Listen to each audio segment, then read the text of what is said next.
Oh, you know what I love? Sports. Love sports. Sports. When it comes to Texas A&M. Where are you getting this information? Let me tell you. Welcome to TexAgs.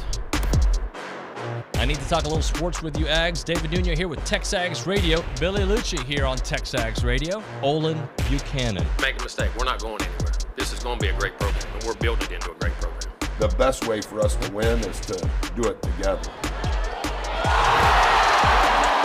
Do you realize everybody knows who you are right now? I stand by what we do and how we do it. Schools are like, we're freaking Texas A&M, man. Like, that's about as pretty a throw-catch combo as there is.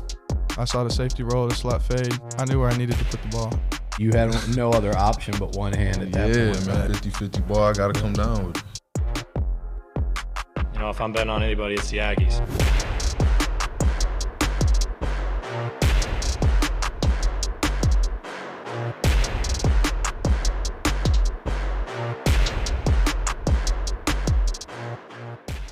All right, we are in TexAgs Radio, presented by David Gardner's Jewelers, Rollo Insurance Studio here on this, I guess, kind of nice, beautiful Thursday, November the 9th here, 2023.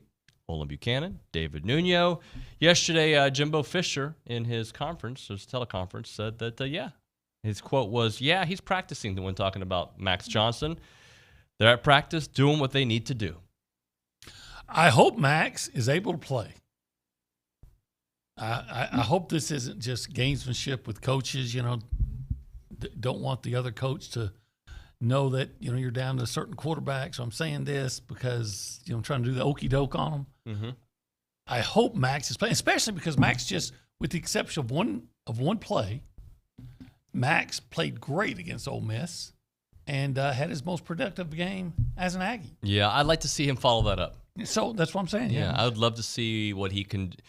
If that was a flash in the pan, desperation football, which, by the way, the whole season should be desperation football at this point. Do something different, guys, right? Look, if Max plays and they win. If he's what he's been, they win.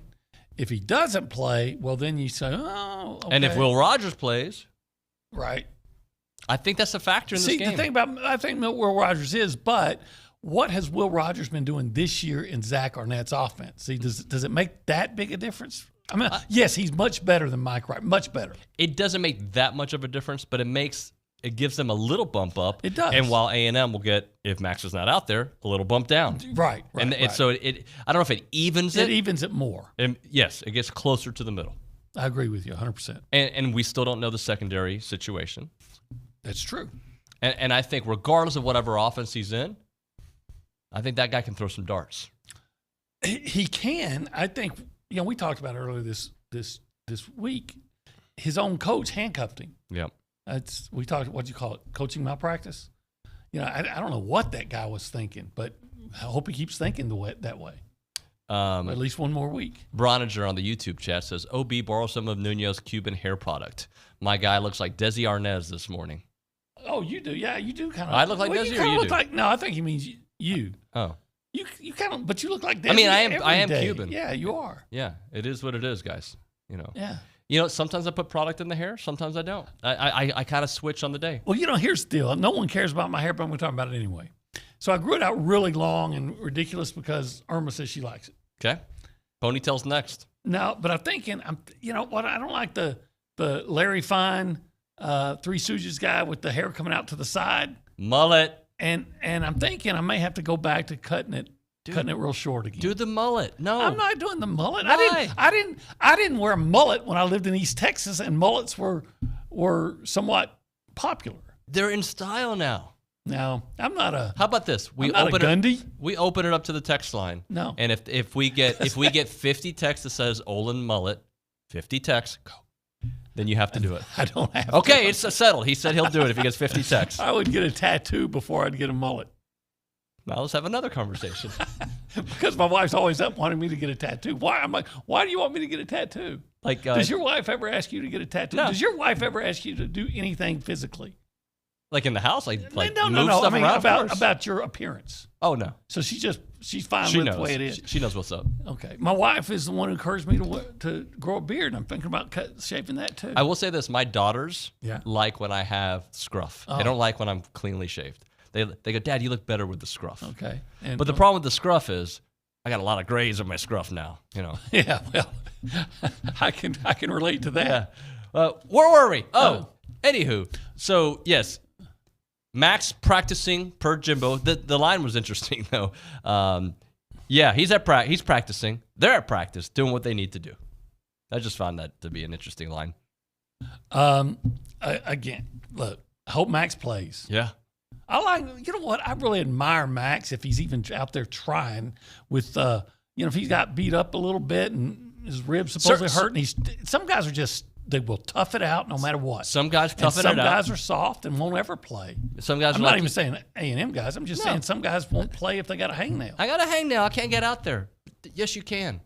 We have this conversation sometimes with one of my daughters, who's probably the best of the soccer players in the family, the youngest one.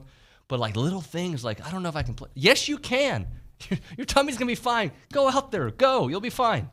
Yeah, it used to be. I think George Carlin always had the routine where he talked about football players as opposed to baseball players, and how baseball players, I got a strawberry, I can't play in the football. If there's a bone showing here, put some tape on it and let's go. Oh. Right? He said that. People are texting mullet, so I guess we're getting closer and closer. It ain't happening. If we get 50, no. Yeah, you said yes. I never said yes. You heard it, right, Leanna? Yeah, I heard it. She heard it. See, all right. Don't lie. I agree. You can't trust anyone from Australia. Wow. I think we even go 30 Tex. I think bring the mullet back. Yeah. By the way, this is Coffee Talk presented by TexAgs Coffee. Beat the hell out of morning by going to texags.com/coffee. All right. So since we have already text coming in for mullet, the 7th person to text in the word mullet will get themselves a free bag of TexAgs Coffee. Deal? Well, that's fine with me. I mean, they get them some coffee. You're not going to get a mullet. mullet, but you can get some coffee. All right. If you had to do either a mullet, completely bald, or Mr. T, which one do you go with? As Olin Buchanan today. I think if those were my 3 options, mullet. I think I'm going mullet because you weren't here, but one time a few years ago, I went to get a haircut, and the woman who was cutting my hair just out of nowhere just runs the clippers right down the middle of my forehead. Oh, no. And I said, well, what did you just do? And she said, is it you didn't want me to do that? Then because, they had if you go there a lot, they already have a record. Template, yeah. And then she told me, I'm dyslexic. And No! So anyway, they ended up basically, it wasn't a shaved head, but it was as close to being a shaved head as you could get. And I was subject to quite a lot of ridicule. Well, I wish that happened with me here, I buddy. looked like I was trying to sell flowers in an airport. Hey, let's play a game. Yes. The what if game. What if? All right, and this is a what if game we've played for a couple seasons here on this show, but this is a different version of the what if game. I'm letting my Twitter open up. K Ford, all right? This gentleman is called K Ford. I think Nick's got the Did tweet he play out running there. back here? Kelly Ford ratings. Are you familiar with Kelly Ford ratings? It's called a What If Wednesday. Okay. What if every one possession in OT college football game had the opposite result? I want you to look down at number 3. Texas A&M would be 8-1 if you had the opposite result of one-score games. Yeah. Yeah, I mean, Isn't that the case last year and this year? I only bring it up because I've already forgotten the one they won. Which was a one-score game that they won? I should know this, but I've already kind of forgotten it. Auburn, they won by a lot. What am I forgetting? Miami? They lost? No, last year. Oh, last year. But didn't they lose that one by 8? No, last year. Didn't they win it by 8? Yeah. Would that be That's it? a one-score game. Yeah. But you know what? If you even go back to the previous year, the last game that they lost in 2021 was a one-score game to LSU. Yep. Yeah, one-score game. If you were 8-1 in one-score games, everybody would be saying sign Jimbo Fisher to extend that contract and give him a raise. Well, that's the thing. Winning teams, I don't even say go championship. Winning DNA finds those inches that we've talked about, finds ways. Losing teams find ways to not win, or they give it away.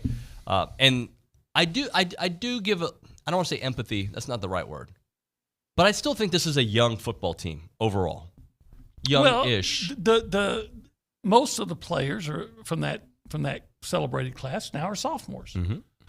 But in today's football, your sophomores make huge impacts because they're typically a lot they're of them gone are gone after the junior year.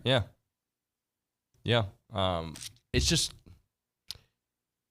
it's been a problem for now, as you mentioned, 3 seasons. Yeah. The Ole Miss game before the LSU game was not a 1-score game, but it sure should have been. Yeah. That was a painful. I think Mississippi State that year was a 1-score game. It was. Yeah. It was. In fact, A&M had the ball with a chance to win, and then you remember Zach Calzada retreated into the end zone and took a sack for a safety. Yep. By the way, 2021, since we're playing this game, 1-score game, yes. I'm looking at 2022. Colorado was but that was a win. Arkansas became a 2-score game, but it was a 1-score game most of the way. Arkansas was a 20-10 game. Right. Yep. And then they had the interception off Bryce Foster's helmet. Mississippi State, 26-22 loss. Yeah. Alabama, you did win, 41-38. Missouri, big win. That season really wasn't a huge problem until the LSU game. The last 2. And the Ole Miss game. Look. Ole Miss game was, you're down 2 until the pick 6? You had a chance to take the lead in the fourth quarter.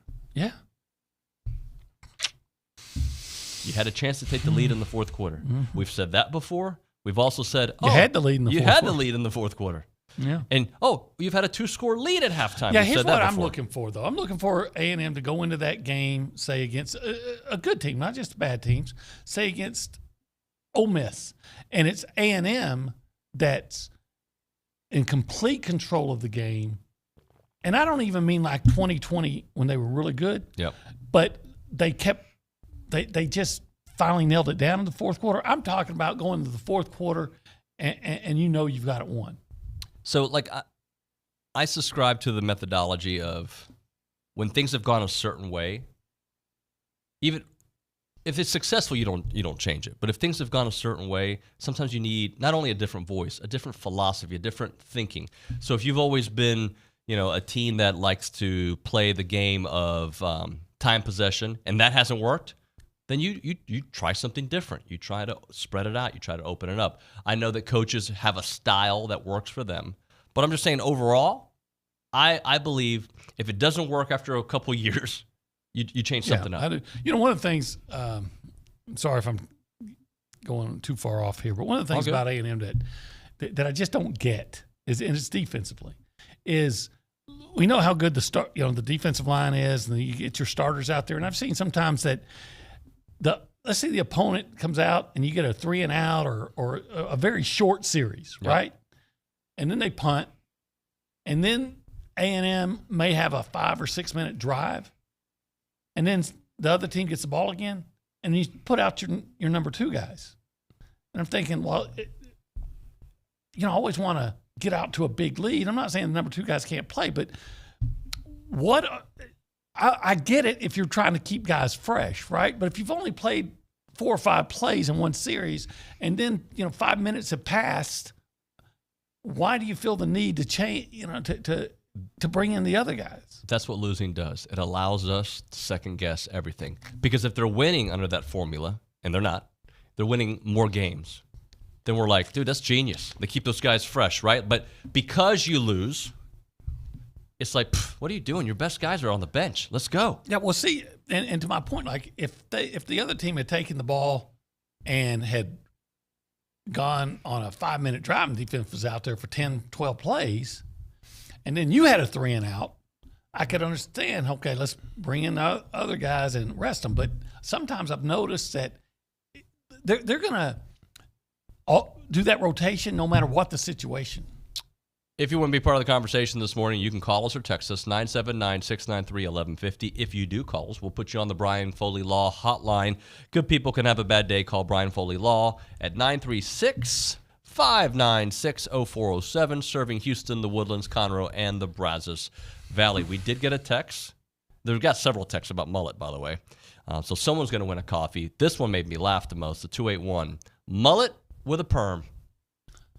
Is that even a thing? Oh, yeah. Is that Joe Dirt? That's Joe Dirt. I don't know. It's, what's his name? Mullet with a perm. Eastbound and Down. Oh, yeah, yeah. That's my guy right there. Danny McBride's the guy. I can't remember the name of the... That show, fantastic. Yeah, did you see the Fabulous Gemstones or the Righteous Gemstones? I haven't seen that one. That's pretty funny, too. I heard it's good. Anything he's in, I laugh. I love that show, Eastbound and Down. Yeah, that's funny. I wish they would have done more seasons. I'm not going to look like that guy. Let's go behind the glass and say hi to somebody who doesn't look like Danny McBride, Nick Savage. Nick, good morning, buddy. No, I don't. Good morning, y'all. How's it going? You know. Good.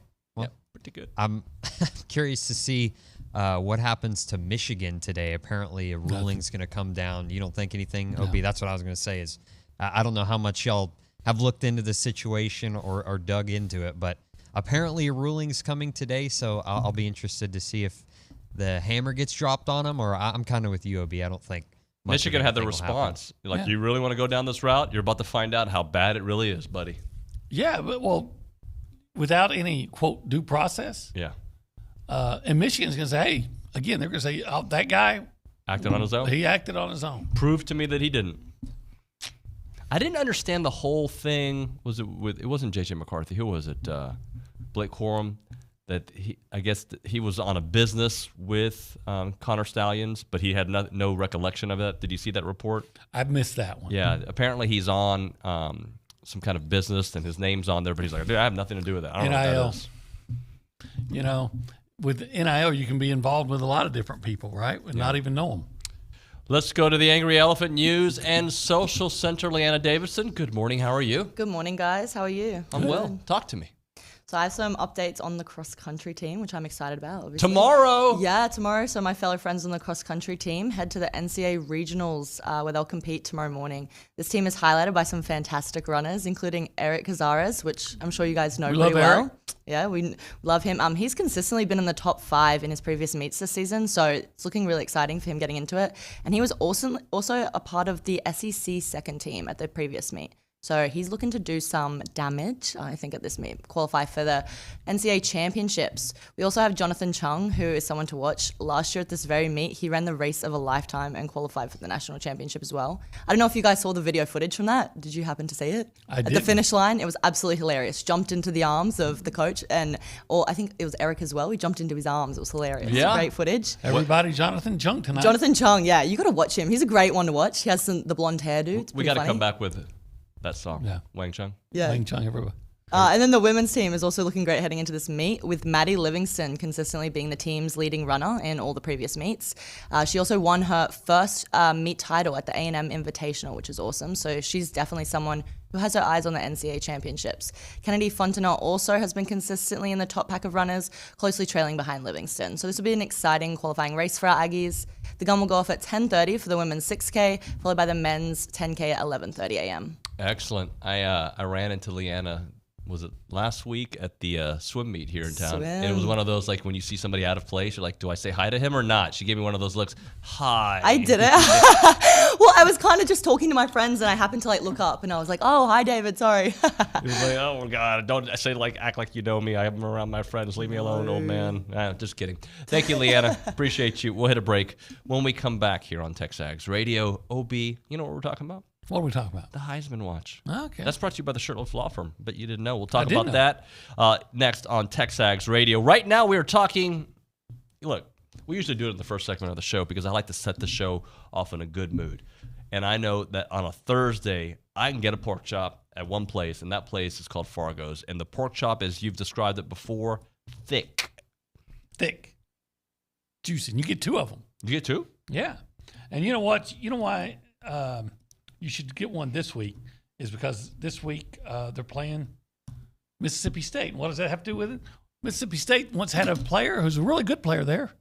By the name of Pork Chop. Pork Chop Womack. So PW. So Mississippi. Is that what you were Googling? Yeah, there he is. Floyd Womack. He was known as Pork Chop. You know what? If more guys would go to Fargo's on Thursday, you might have a lot of guys named Pork Chop here. You know, you have that, Pork Chop Johnson. Pork Chop Johnson. Pork Chop Smith. I think I said Pork Jock. I meant Pork Chop Johnson. Anyway. Some of those too. Yeah. And by the way, Mississippi State people are coming in town. They're going to try to order the food, so you better beat them when you call Fargo's. Yeah. Yeah, because if they're getting early, they may go get that pork chop for Pork Chop Woman. Let me get some rib tips. But rib tips, yeah, that's Friday game day. And, of course, it's a night game, so plenty of time for lunch. But you still got to make your order early. 1701 South Texas Avenue in Bryan, without a doubt, the what? The best barbecue in Texas, i.e. the world. I'm sure you're aware that's their trademark. Well, it's because it's true. Yeah, it's Fargo's.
So our YouTube audience can't hear it. Do you hear that, Ob? Yes. Right here. Leanne? Everybody, Jonathan I Chong hear it. tonight. That's the jam right there. That's his pre-meet song. Are you kidding? Tell the truth. Everybody, Jonathan Chong tonight. Jonathan Chong. He actually does play that song? Or you No, just... I'm just playing. I was telling him about it though because I remember Ob mentioned it last show. He when probably we talked never about heard it. of the song. No, he hadn't, but he was really interested in it, and I was like, no, Ob mentioned something about a song, and then I told him about it. Pretty interesting. I think it is his pre-meet song now though. Hey, everybody, it's TexAgs Radio. We're presented by David Gardner's Jewelers. We're here in the Rollo Insurance Studio. By the way, they're the official insurance provider of TexAgs Radio. The difference is real. They can write any form of insurance to anyone in Texas and several other states, and they've got 45 offices in this great state. The headquarters on Highway 6 right here in College Station. Call them up, 888-44-ROLLO, or go to rolloinsurance.com. It is the Go Hour presented by the Warehouse at CC Creations. OB, are you ready to do a little Heisman watch brought to you by the Shirtlift Law Firm? Shirtlift Law Firm, delivering justice for those who need it most. Yes, I am. Okay, I'm happy to. Well, I thought I was. I thought I had it right here. You know what? Nick has got your back, though. That I can guarantee. Yeah, I thought I had it right here, and now I can't find it. There you go. Boom. So I'll start talking about it. The number 5 guy, has he been on this list? There's a couple of new names on this list right here, OB. That's right. Yeah, you've mentioned him a few times, and my whole take was, well, let's wait until he plays somebody better, of substance. And I don't know that Cal, who they played last week, qualifies, but the fact that he continues to be consistently good, and at the same time, other guys falling off, I think you had to bring Bo Nix in. He threw 4 touchdown passes, 386 yards, and that 63-19 blowout of Cal. That's the 5th game this season he's thrown for at least 290 yards. He's completing 78.1% of his passes, 2,723 yards, 25 touchdowns, just 2 interceptions. He's also rushed for 5 touchdowns, and the Ducks are 8-1. They're pretty darn good. And you know what? It doesn't feel, maybe I just like Dan Lanning. It doesn't feel like some Oregon teams from the past that I just didn't believe in.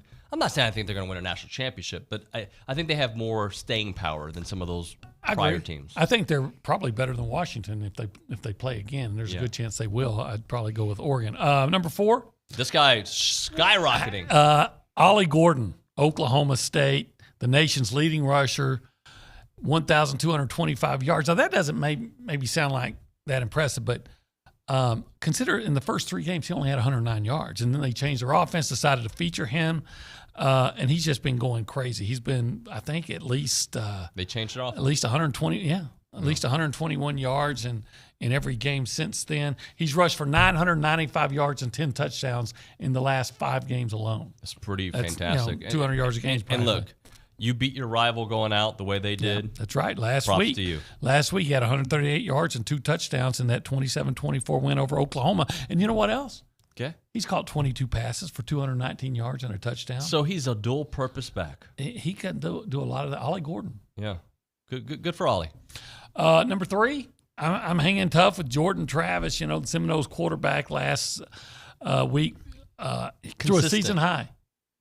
And it's the 2nd straight week that he drew a season high, because he threw for 360 yards, had a touchdown, that victory over Pitt. That the week before he threw for 359, which was a season high against Wake Forest. He's now thrown for 2,469 yards, 19 touchdowns, just 2 interceptions, rushed for 190 yards, 7 touchdowns, and the Seminoles are unbeaten. They got Miami this weekend, right? Yeah, Miami, who doesn't look nearly as good as they looked against Texas A&M, but that's kind of... Look, I know early in seasons I am very guilty, and the world is, but I know I'm guilty of maybe this team is, they figured it out, because in this game, Miami looked like a real team, right? And then they had a game or two after, they're like, all right, they're pretty good. The reality is, who you are in week 3 doesn't matter to me anymore. Who are you in week 6, 7, and 8, and 9, and 10? Yeah, I think that what that game has done shows us was that A&M wasn't ready to play. It wasn't that Miami was a great team. A&M just wasn't ready to play that game. Okay, number 2, I had to drop Jaden Daniels, the LSU quarterback, down. He got knocked out of that 42-28 loss to Alabama. But even then, he showed his value. He passed for 219 yards and 2 touchdowns. He rushed for 163 yards and a 40-yard touchdown. But once he was out of the game, LSU's offense was just was ineffective. Right. That's how important he is. But you know what? He still leads the nation in total offense. He's passed for 2,792 yards, and he's rushed for 684. Yeah.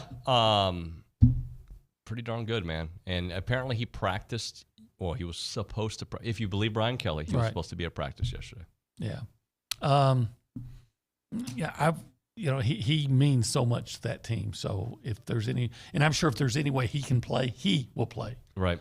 I think he just strikes me as one of those guys who's a baller, and he's not going to.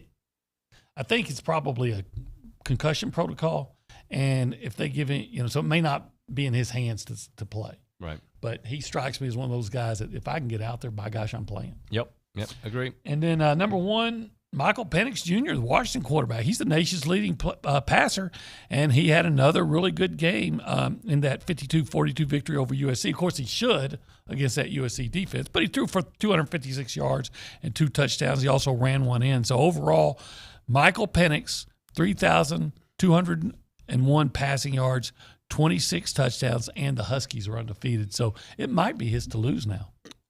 At this point in the season, do you see any of the top 3 falling out? Well, let's see. Jaden Daniels potentially, right? Yeah, I don't think so. I don't think he's going to win it now, but at least in my mind, I think he's going to play well as long as he plays. Right. Of course, I'm the guy that voted for Hendon Hooker last year because I thought him missing those last 2 games and part of the third did not take away from how spectacular he was all year. I believe at that point, Tennessee only had 1 loss. Right. And LSU's got 3 at this point, which, again, aren't his fault. I mean, it's defensive issues. But the guy I think of those top 3 that's the best chance to fall out would be Jordan Travis if they lose. Yeah. I think one of the things that's really helping him, at least in my mind, is that his team's undefeated. And if LSU continues to lose, that win, to some doesn't look so good because he's not putting up the huge numbers. What he's doing is he's winning, but he's put up huge numbers last 2 games. So he's got some traction. All right, let's hit a break here. When we come back on TexAgs Radio, we're going to talk a little bit more about Mississippi State's passing attack and how we think A&M can combat them regardless of who's back out there. Right now, we're talking Caldwell Country Chevrolet, locally owned and operated here in the Brazos Valley, and they put the customer first in all their decisions because they want to make sure you have a very pleasant experience, and that could be on multiple levels. It could be if you're looking for a new vehicle. That could be because you're having service on an existing vehicle that you have. That could be because you're just browsing, shopping. You just kind of want to know what's out there. They can do that there at Caldwell Country Chevrolet, proud sponsor and supporter of A&M Athletics. R.C. Slocum only buys his cars there from Caldwell Country. Happy birthday, RC. I did not know that. Happy birthday. I think. Yesterday. All right. Happy birthday, RC. Dante Hall, not his birthday, buys his cars from Caldwell Country Chevrolet. I've gotten mine. Billy, there's a lot of folks here at TexAgs that have bought their vehicles there. And it's not a far drive, guy. They're a small dealer making the dreams come true for the Brazos Valley. We're talking about a 15-minute drive, very edge of Bryan to the very edge of Caldwell. But when you step on the lot and do business with the good people there at Caldwell Country Chevrolet, you're going to experience a heck of a difference. Highway 21 in Caldwell, online. CaldwellCountryChevrolet.com.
TexAgs Radio, presented by David Gardner's Jewelers, Rollo Insurance Studio, Go Hour, presented by The Warehouse at CC Creations. Maroon never looked so good with Maroon You.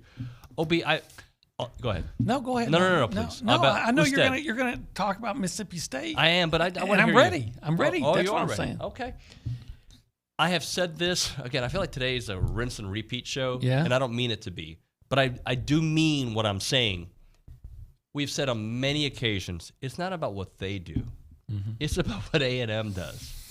And I'm not saying this is the biggest example of that, but it's not about what Mississippi State does. You could have Will Rogers out there with Jerry Rice. He is 60-something, so probably not going to be a big factor. But it's about what A&M does. Do they make mistakes? Do they play an entire fourth quarter? Does their secondary get embarrassed? Like, it is about what A&M does or doesn't do. You can say that about every team, but in these inferior matchups, and I look at Mississippi State as an inferior team to Texas A&M, talent-wise, resource-wise, team-wise. That's how I see it. The records say it. That's the reality of it. But it's still about what A&M does and doesn't do. I agree with that. And the first thing they have to do is play good defense. Mississippi State, I know you know this, but this is still just mind-boggling. Mississippi State, in their last 3 games, you know how many points they've scored as an offense? The last 3 games. Combined? Not only have to say as an offense. Yeah, it's combined. Their point total in the last 3 games. Combined, I'm going to say 27. You would be too high. What? They had 7 against Arkansas. No, they had 13 against right. Auburn and 3 against, so 19 points. That was too high. No, I think you're right. It's 23. 23, okay. They had 7 against Arkansas. They had 13 against Auburn and 3 against Kentucky. And I just made this comparison earlier when talking about Alabama versus Kentucky. I find Kentucky to be a similar operation to A&M. Not the same kind of talent, but I'm just saying, like, they have a strong defense, strongish defense. Like, I feel that there's some similarities there. There are. But at the end of and they took care of business. They did. 100%. Let's talk about how many times Mississippi State has scored over 20 points. Tell me. All right. They scored 48 against Southeastern Louisiana. Okay. FCS school. They scored 31 against Arizona, but I believe that was in overtime. Was it not? Yeah. Yep. And Arizona seemed to figure things out. Yeah. They had 30 against South Carolina and 41 against Western Michigan. So 4 times. Every other time they've been under 20 points. And so let's talk about their passing game. Okay. Which was under Mike Leach, of course, what you worried about. They've thrown for 1,727 yards. But did you know more than 25% of those came against South Carolina? Will Rogers threw for 487 yards in that game. So take out that game, and they average 155 passing yards a game. Now, that tells me that even if Tyreek Chappelle doesn't play and Deuce Harmon doesn't play, and they might, but even if they don't play like they did last, that A&M should be able to be successful in pass defense. Let me ask you this. Do you think who's got a better secondary, South Carolina or A&M? Well, right now, I know the pass rush is significantly better. I still believe that A&M has a better pass defense. Okay. I still believe that. In fact, it wasn't the pass defense let you down at times, but I still don't know if the pass defense. Yeah, it did. It was a problem last week. So was the run. They ran when they had to. They did both. Yeah. No, I mean you had a 200-yard receiver and a 100-yard back. That is a recipe for a loss. One of the things they'll do, though, I don't think they'll have to worry about a hideout play this week. You sure about that? I don't think they'll have to. You think they practice that? Plus, I just don't see Arnett being that creative. By the way, Lane Kiffin, when they do it to you, I hate that play. When you do it to somebody else, it's awesome. But I don't know, did he read the moment like these kids are freshmen or have very little experience? Let's just do it. Let's see what happens. He probably would have done it anyway. But look, I guarantee Lane Kiffin, A&M week, not only schemes to win, but schemes to figure out ways to win by and also embarrass Jimbo because he has this issue, like whether it's, again, faking a punt at his own 16 or trying a hideout play or something like that. He wants to have a moment where, he can gloat just beyond winning. Yeah. I mean, he even used that play involving Shamar Turner to put, hey, discipline. What he did, and he only showed the video where Shamar reacted. He didn't show what caused Shamar to react. Yeah. Got a message from Ron in San Antonio. Nuño, last month, 1 month ago, I asked you where I can buy the white mug with a handle. Second request. Sorry, I didn't see that. I don't know. What, are we talking about I probably have a coffee mug. Maybe on TexAgs.com. The one that or if it's one of the Yetis, not for sale. I'm trying to remember who's the business. Is it Sleep Station? Oh, we do have one we have one for different road trip, but that was for a specific road trip. But is that the one he's referring to, or is it a different one? If it's a mug, then maybe on TexAgs.com. I don't know if those are for sale. And if it's the Yeti, that is not for sale. That is for a sponsored event. So there you go. Just trying to be somebody direct question to me. They feel like they didn't get the love. I'm giving them the love, Ron. Well, you sound angry while you're giving them that love. I'm not angry at all. Okay. People thought that I was angry with Nick yesterday. I wasn't. Love Nick. Cubans talk with passion. We do. We just hands and I was waiting for you to say hello to my little friend and then blow up the door. You know what a hassa is, Frank? A what? A hassa? It's a pig that don't fly straight. Maybe. And you know what happened to Frank? Well, Frank Lopez of Lopez Motors, no longer with us, all right? Neither's Tony, by the way. Let's go to the Angry Elephant News and Social Center. Leanna's probably thinking, what in the world are you guys talking about? No, I love to hear it. I love the banter, guys. Did you understand anything we were talking about? Any movie reference? Did you see the movie Scarface? I've never seen Scarface. Okay. Sorry. Why did you make your face like that? Like, why would I watch Scarface? No, I'll watch it, guys. I'll get on it. Don't worry. Okay, well, intern, part of your gig. Watch Scarface. But unless you are against bad offended words. By bad words, especially one that begins with the I'm letter Australian, guys. And Come blood. A lot of blood, a lot of yayo, and a lot of bad words. F words. Yep. Anyway, I know we got some text messages for us. Can we get to those at the Angry Elephant News and Social Center? I actually wanted to touch on basketball first. Okay. Sorry, news director. I'm sorry. It's tonight. David, come on. Women's basketball. The women's basketball gets underway tonight with their first game of the season against Texas A&M Corpus Christi, starting at 6 p.m. Where is this game taking place, guys? At Reed Arena. Yeah, it is. Reed Arena, so Pack Reed. We have an exciting team this season with 2 players even earning preseason SEC honors. The sophomore Janiyah Barker earned preseason or SEC first team honors during her freshman year. She led the team in scoring, averaging 12.7 points per game, 5.9 rebounds, and she went 40% from the 3, 60% from the line. So awesome stats just within her first year. Yeah, and those numbers are going to spike this year. Freshman year. She's insane, yeah. And then we also had the transfer from Auburn, Aicha Coulibaly. Is that how you pronounce it? Aicha Coulibaly. Yeah.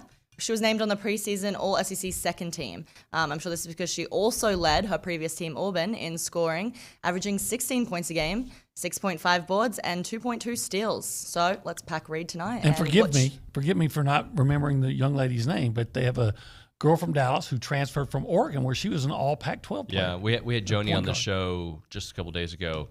8 new players. Yeah, and good ones. Yeah, really good ones. Yeah, so I mean, let's Pack Reed tonight, guys. That's exciting. Yep. All right, let's hit a break. We're going to come back with Esteban McGee here on TexAgs Radio. It is Thursday. Yeah, it is Thursday. And then a little bit later, it's going to be Esteban with Ryan Swope. Right now, we're talking about Brazos Running Company. They're located at Century Square. Locally owned, Aggie-owned and operated specialty running store with an outstanding, a fantastic selection of running gear and shoes or fitness, right? Whatever you're into, they'll take care of you. They got the best brands out there. If you're into Brooks, if you're into On, if you're into Hoka, runner, walker, any interest in fitness at all, the right shoe will make a huge difference, right? And at Brazos Running Company, they're passionate about running and finding the right shoe for you. They've got Birkenstock. They've got Viore. Remember, it's never too early to check off some of those holiday shopping things off your list at Brazos Running Company. Brazos Running Company, you know where they're at. They're located at Century Square below the Star Cinema Grill in College Station.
typically when Stephen McGee from Paragon Financial, our QB1, is in studio, I typically do a buy-sell lease. But like, I haven't been feeling inspired to find topics to get into. I just kind of want to.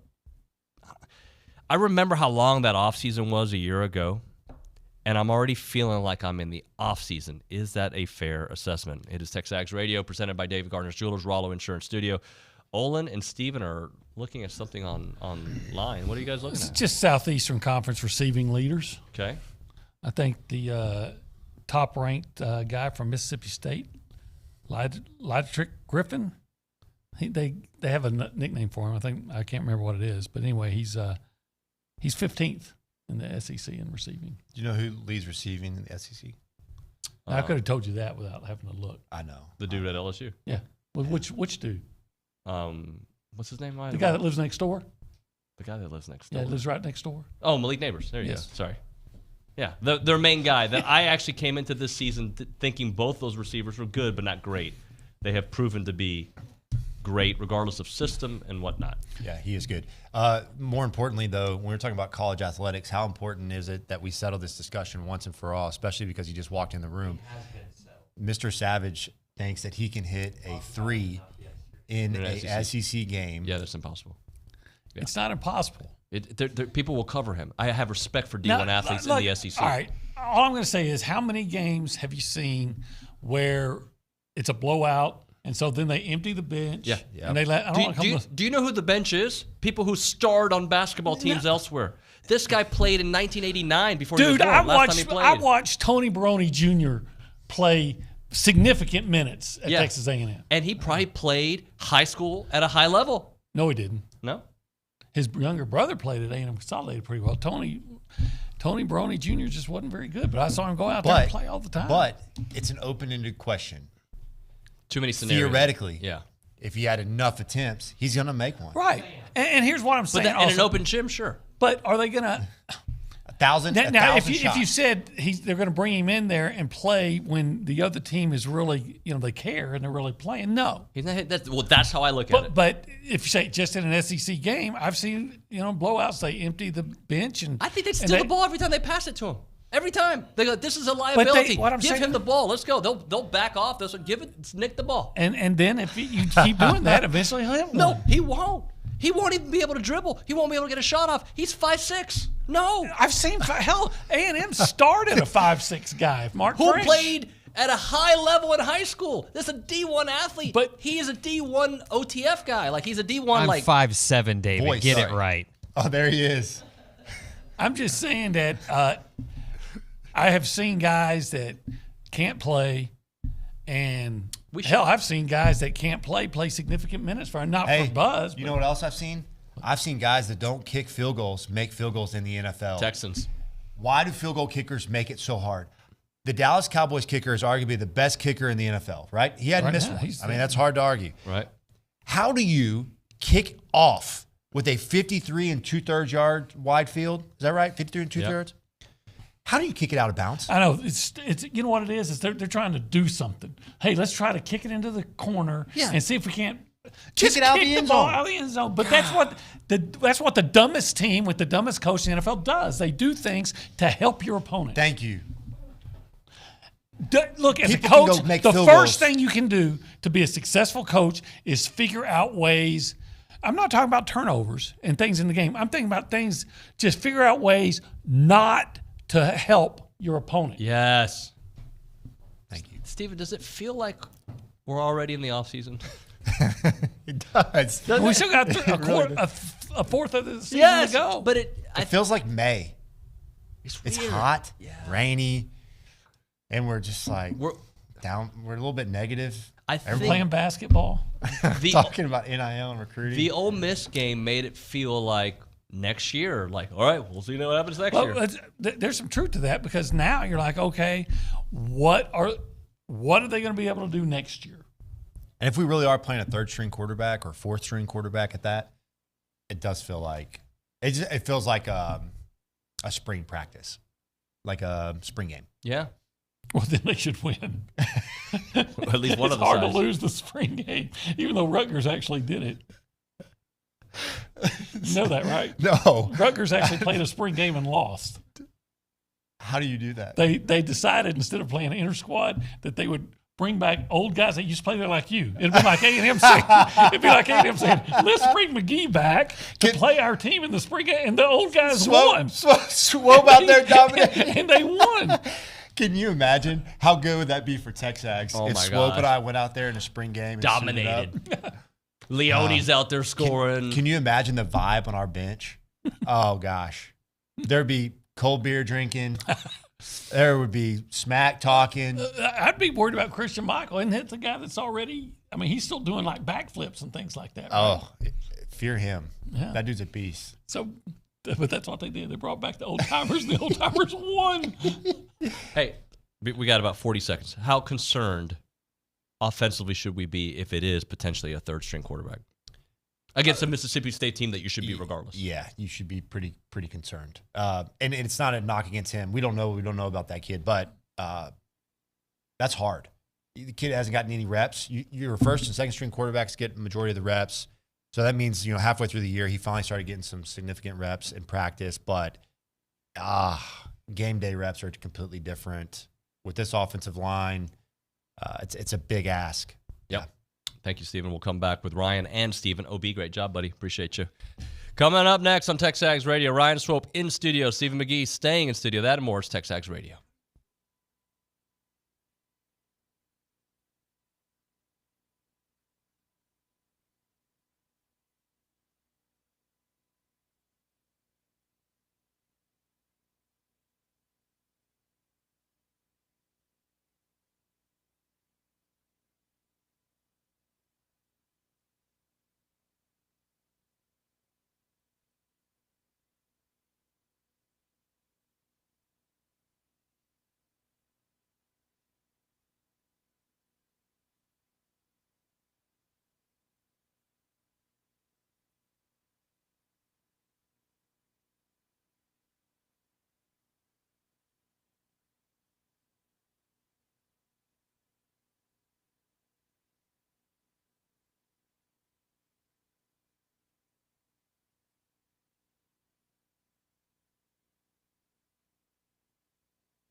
We're back. TexAgs Radio.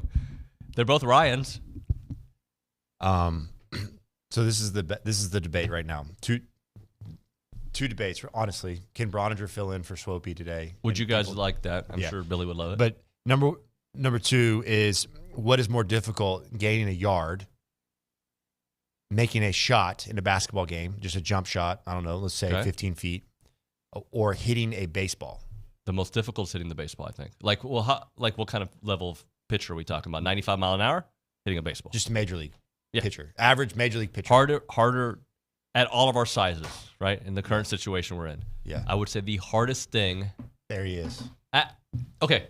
For someone like Nick and I, you want to tell him, reset the Are we live? Oh, we're live. Oh, we're at that point of the season where we're just talking random. Yeah. No, and we're going to get to some football in a second. So your question is? What's harder?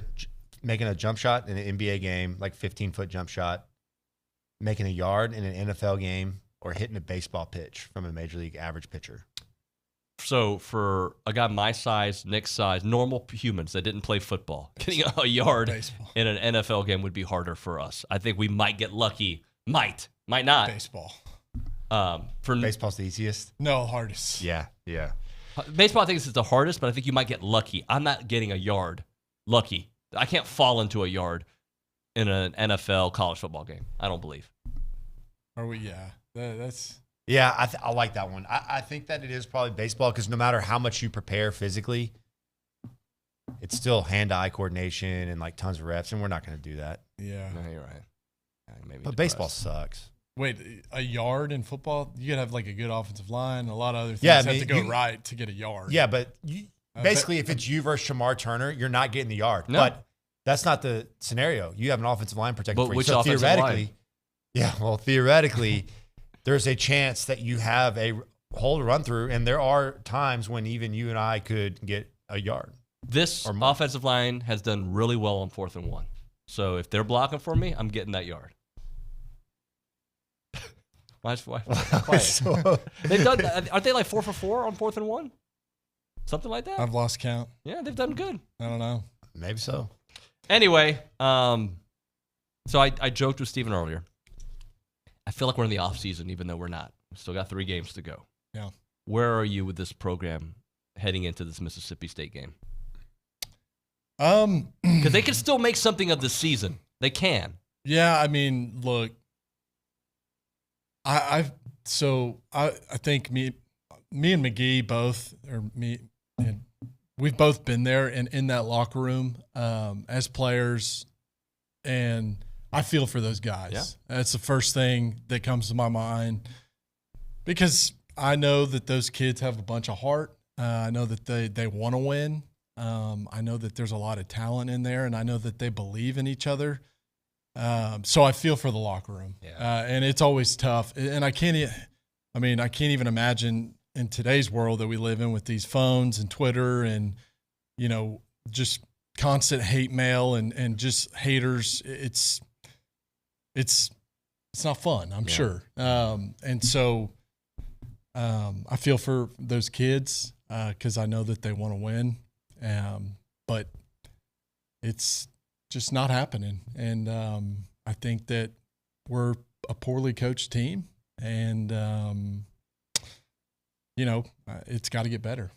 Yeah, it's the thing is they can still make something. Not what everybody wants. The negativity world wanted at least 9 wins, right? Theoretically, they can win out. I'm not saying they're going to beat LSU. I understand the doubt because all these games, that one possession games that A&M keeps losing. But if you go into an offseason at 8-4, it sucks. But it's so different than 7-5. That one game makes all the difference, in my opinion, in how you go into your offseason. Yes and no. I mean, when 3-game win streak. Yeah, but I don't think that. I mean, I know how much money has been poured into this football program and how much, all the resources that these donors continue to give. And I think that, my expectations are a lot higher than what we're doing year in, year out. There's no reason why we shouldn't be competing for an SEC West championship year in, year out. Yep. Next question. Yeah. Steven, any thoughts? Yeah. completely agree with Ryan. And I think that's all their expectations as athletes. They know that even if they were to win out and had they beaten Ole Miss and beaten LSU, I think we said this last week, that they were going to be disappointed. So the bar is just too high. They're too good at football players, and they know that. And I think that's going to be the expectation for a long time around here. All right. The fact that it was Ole Miss this past weekend, the history in the last few years with them beating A&M, the Jimbo Lane, the way that game was, it started going one direction. They may get blown out, it felt like, for a moment. Then they take the lead in the fourth quarter, only to lose the lead, and then have the ball and have a chance, and then to have your field goal tipped. Like, just all that. Does it make it worse because it was Ole Miss? Yeah, it's Lane Kiffin. I mean, it's like losing to your little brother. Can't stand that guy. Like, he's a good football coach. I got to respect him. Like, he wins football games, but it doesn't mean I have to like him. Yeah. And I get tired of his little antics. Like, just win football games. He's always trying to act cute, and it drives me crazy listening to him, I'll be honest with you. But neither here nor there. The football team looked different in the second half, and I loved that. They ran the football, offensive line controlled the line of scrimmage there. And I felt like if we weren't backed up against the clock with only one timeout at the end, we would have scored again and we would have run the football. But because we were in predictable passing situations and up against the clock, it didn't play into our favor there, right? But I like what happened late in the game. Now, we've got to protect the football. Max knows that. He's got to be even when he didn't get the actual interception carded, that can't happen. Yeah. Right? There's just too many careless mistakes he's making with the football. And that can't happen with a team like what we have right now. Man, I got a question. So that first drive out the second half, we get down there on the 5-yard line, we throw that interception. Well, so I saw Max freaking out. He was like freaking out about something. Did you see kind of his reaction after all that went down? He thought it was supposed to go. He thought Adias was supposed to do something else. From Jimbo's body language on the sidelines, I think he was telling Max, "You don't throw that ball." That's how I took it. I thought it was the angle of the route. I think he threw a little high. At first, when I was on the field, I thought that it was he thought he was uncovered. That sometimes happens whenever but being that he's in the slot, I think he definitely saw the defender there. I think that his expectation, he was going high on the route, where Anias, and I think what Jimbo was saying is that route goes to the post. You run that to the middle of the post. So I think the ball location, if you're going to throw it, has got to be to the post. So I don't know. I could be wrong, but it was perplexing. Man, I don't like that call on first down either. Throw that one out of bounds, or throw that one to the fade ball on the sideline to number 9. Or just run the football. Fair. Yeah. But yeah, I mean, bottom line, you're right. We got to take care of the football. You turn the ball over, you're not going to win football games, and that's been our problem. I think that the turnover battle has just hurt us all year. Yeah. You turn over you can't turn the ball over. You really can't have both things happen. A receiver go off for 200 yards and a running back go off for 100 yards. Yeah, who is that guy? He's going to be a first-round pick off of this. He was a transfer that A&M was interested in, Trey Harris, yeah. Unbelievable. Jeez. Has he done that every week? He's had a good season. He's absolutely, but not that. Jermaine Burton, really good season. He owned A&M in the Alabama That game. guy was going up on top of people and making plays. Like, it wasn't just that dude average catches. He was putting on a clinic. And he's big. That one-handed snag. That was one of my questions I had. Like, how does a guy like that get passed by all the major Power 5 conferences? Somebody would have to say, what do you sign 2-3 receivers every year on average in a recruiting class to go to La Tech? I mean, just look at his frame. The kid's 6'3" and he can run. You'd have to say, someone says, hey, like, let's take a chance on this kid. So it happens, man. These guys fall through the cracks. He's had several 100-yard games this year, but his best game against A&M, his next best game against LSU, 153 yards. Mercer, 133. Auburn, 102. The rest are below 67, 26, 50. Putting yards up against good teams, too, matters, and that's what scouts want to see. Yeah. I would not be surprised for that guy to go high. Yeah. Kind of reminds me of A.J. Brown. Yeah. Beast. So, Stephen, what did you like about Max? We talked about the turnovers. You can't have that. But he did find some rhythm in the second half. That's a tough SOB. Yeah. You got to respect him for that. He He stands in there, man. He's competitive. You know that. The one thing about Max I would love to see is a little fire. He has it in him, but I want him to force that upon his guys. Like I want the team to be able to rally around a kid. You know, when you get off the mat and you've been hit for a million times, it's hard. But if you get up with an attitude and your teammates see that, I think that they'll rally behind you for that. And you know, there's got to be a fire in that huddle. And I think that's one thing that from TV or from the stands, it's harder to capture at times. But when you're down there and you're watching them, like you got to have a Swope out there, like rallying, right? Yeah. You know what I mean? Like yeah, it's hole 17, you're down 2 holes. Yeah. It's time to make an eagle. Yeah. Right? Yeah. I honestly, I mean, with the exception of Naismith, I see it. But other than that, but Nice is kind of quiet. But yeah, he does it with his play. He loud with his play. And his intensity. You see it in his face. Right. You but like, the raw guy, let's go, like strap it up. Like I'll never forget Johnny coming in my face and you know, I was having a bad game against Ole Miss.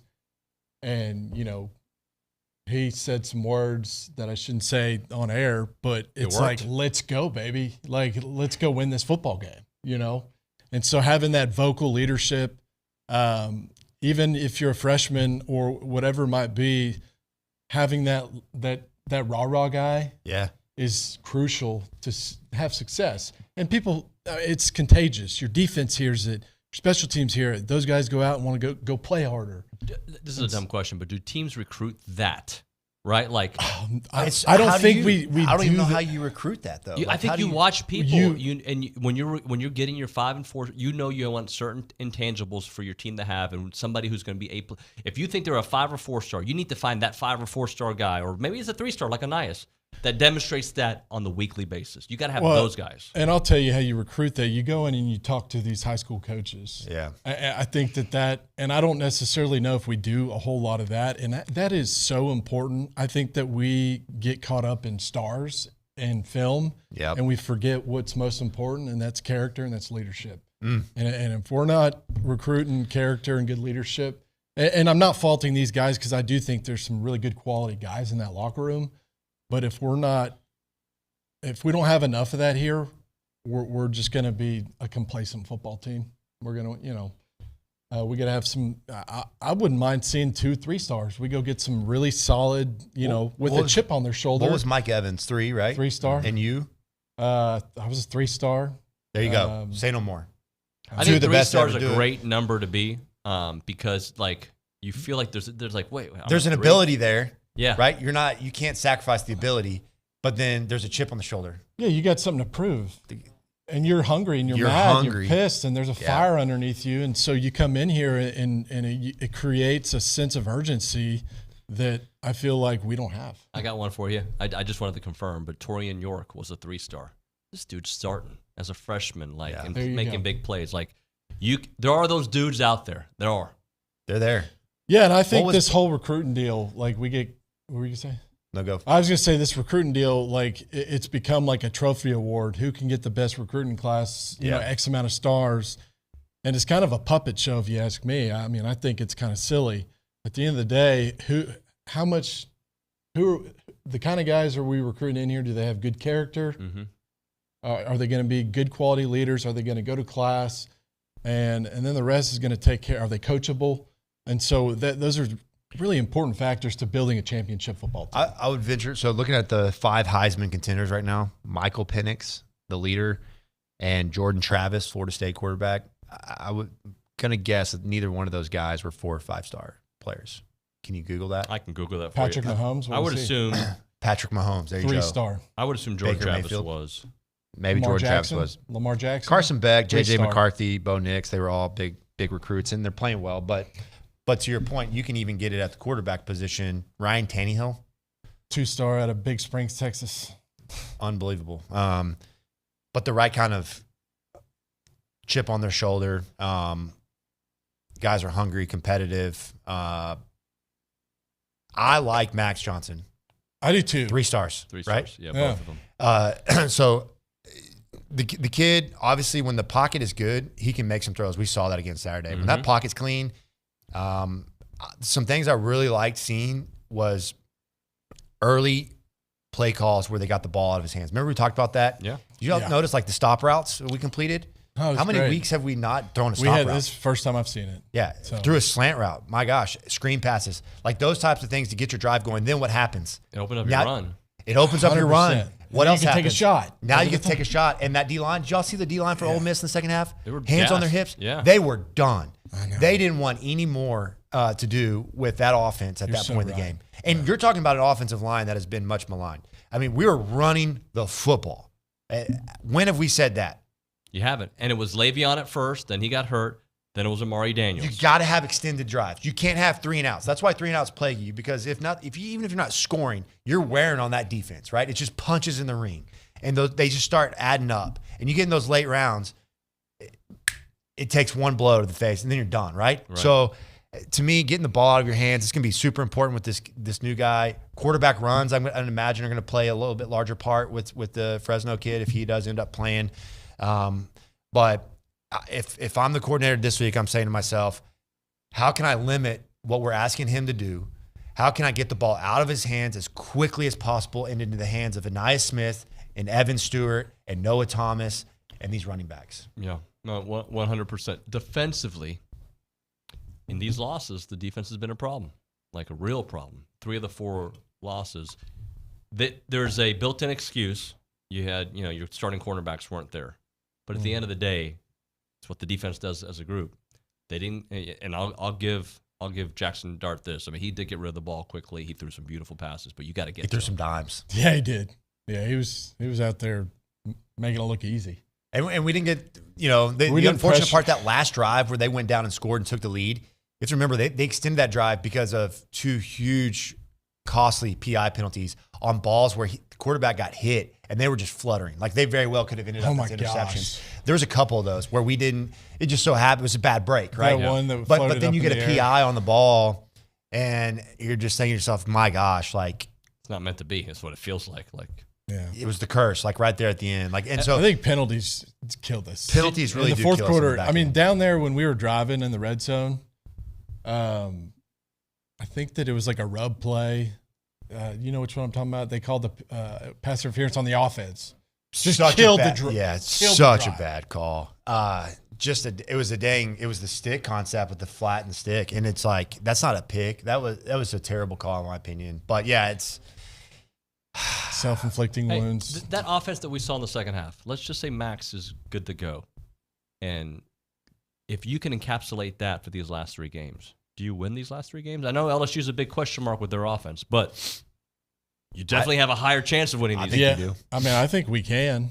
You can run the football like that. You're going to beat teams. Yeah, and I liked how I think that our offense, we saw a little bit of different offense, quicker passes, ran the ball effectively. I think that we can win out. Do y'all for think sure. Max Johnson plays? I see. That's my thing. I don't think he's playing. I mean, I've had rib injuries, and those things don't heal overnight. They're really painful, and I don't think he's going to play. I remember guys people don't realize how serious like broken ribs are. Like, I think they classify broken, but it's like a little tear in the cartilage and stuff. Oh, and then if you puncture a lung, it's like life threatening. Yeah, it's bad. It gets dicey quick, and it's like everything you do just hurts. Right. Cough, sneeze, laugh, play call. I mean, there's a lot that goes into a rib injury. And so you have like the well-being of the kid, right? As a fan, like obviously we need Max out there to win, but like there's the future of his career and everything else. I still believe, like, and I saw your little question about the list of the quarterbacks. Like, I think that's BS. Like, if you're talking about NFL quarterbacks, like I get it. Like Max has his faults, but I really do believe he'll be an NFL quarterback. I think he'll be a long-term backup quarterback. That kind of like fits what he is, but. Jalen Milroe, Brady Cook, Spencer Rattler, Graham Mertz, Joe Milton, Devin Leary, KJ Jefferson in front of Max. Are you kidding me? Like, I get it. Jalen Milroe's playing really good football, but we're talking about an NFL draft. You're telling me that an NFL team is going to take Jalen Milroe in front of Max Johnson based on what NFL quarterbacks are asked to do right now?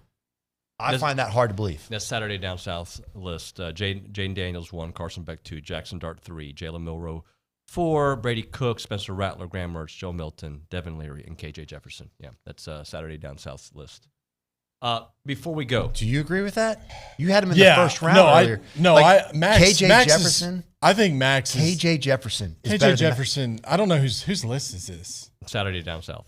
Okay, well, Jaden Daniels is a baller. Carson Beck, dude's gotten better. He can make some throws. I get it. Jackson Dart, dude's playing good right now. But I think he's Max, kind of like to me. I think Max can outdo most of those guys on that list, if that's what you're asking. Yeah, absolutely. In the NFL system, because it's not just ability, but you got to be able to make throws in the NFL. Like if you're going to make an NFL roster, you better make some throws. Right. Yeah. Like you can't just run around. Like that's not how the NFL works. So before we go, if it is Henderson at quarterback, and if Will Rogers is playing, is this a game that A&M should still win? Yeah. We haven't seen Henderson, so it's very hard to say, right? Oh, gosh. I don't know. We should single-handedly beat this football team because I think Mississippi State they've got bigger issues than we do right now. Yeah. But I don't know. You just never know in the SEC. Well, I've hedged my bets. I've hedged my bets because if you think Mississippi State comes in here and wins, Nick Savage has told us that we can show up next Thursday and kick him in the you-know-whats. So he's already accepted that. He said there's no way that we lose to Mississippi State. He thinks they're that bad. Now, yeah, they are pretty bad. They are bad. But in the SEC, and you don't get a good start, momentum's a funny thing in sports. You lay an egg early, you got a quarterback trying to figure it out. Heck, he's probably just trying to figure out the cadence. The offensive line's probably trying to figure out how he calls his cadence. Yeah. And you're backed up, pre-snap penalty. I mean, I'm telling you, the recipe is there for an upset. Yep. Gentlemen, thank you very much for coming in. Appreciate it, man. Appreciate you. Dig 'em. When we come back here on TexAgs Radio, we're going to talk a little men's swimming and diving. Jay Holmes in studio. That and more next on TexAgs Radio.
TexAgs Radio here, presented by David Gardner's Jewelers, Rollo Insurance Studio. Got Jay Holmes, men and swimming and diving coach, here with us. I was there on Friday. I had a blast. So I was, unfortunately, I was in a sea of longhorns. Okay. Okay. Well, so that happens sometimes. Well, just because my brother-in-law's sister-in-law swims for Texas. Was that right? Yeah. So we were planning on coming and watching, and of course, my family decked out in A&M gear, sitting in the middle of an orange section. It was a good time, and you all did great. You all did. It was phenomenal. You beat Texas. It was a great weekend. Who it was? Wake Forest the other? No, Georgia Tech. Georgia Tech. Yeah. And Georgia Tech. I mean, they're currently ranked inside the top 25 too. So we knew that it was going to be a great meet. We had opportunities. But to go in and the guys just showed up, and that's what our coaches, particularly Jason Collin, have been preaching all week. Believe that you can do it. Belief, and that carried us a lot. How much is belief when it comes to swimming? Because they hit times of practice, they know what they can do, but then there's everything else going on next to them, right? No, and it's really hard to do. Upset probably in any sport, but for us, we needed a group of guys to show up. You can't just have one or two get hot. You need the whole group to get kind of hot. And it wasn't pretty. There was a couple of races that wasn't pretty. I mean, Texas for sure wasn't pretty in places either. But when push came to shove, I mean, just getting the win done, that's always special when you're able to beat, especially a program like that. Just a real special day. So it's the first time you all have beat Texas in a dual meet since 2018, 2019, just the third time in program history. How do you bottle that up for what's ahead? Yeah, it is a process. I know coaches talk about process all the time, but it really is true. Doing one thing at a time. Granted, we have the end picture and the big picture as far as what's going to happen at the end, but it's a process, and that going through the week and just making sure our guys understood how important it was, because most of them they might not have grown up in Texas, or at least some of them have. But to get them together and to realize, there's a lot of people that pay attention to this. Yeah. Not only our alums, but just people. I mean, anytime A&M goes against Texas, I think on both sides of that aisle, it's important and it's meaningful. Did something show up in training that said, I think we're trending in this direction? Just not anything in particular, other than the fact that we're constantly grilling our guys on details. I mean, our guys probably get tired of hearing us talk about it, because that's what we're continually grilling into them. Because there is a whole lot of things that have to happen right.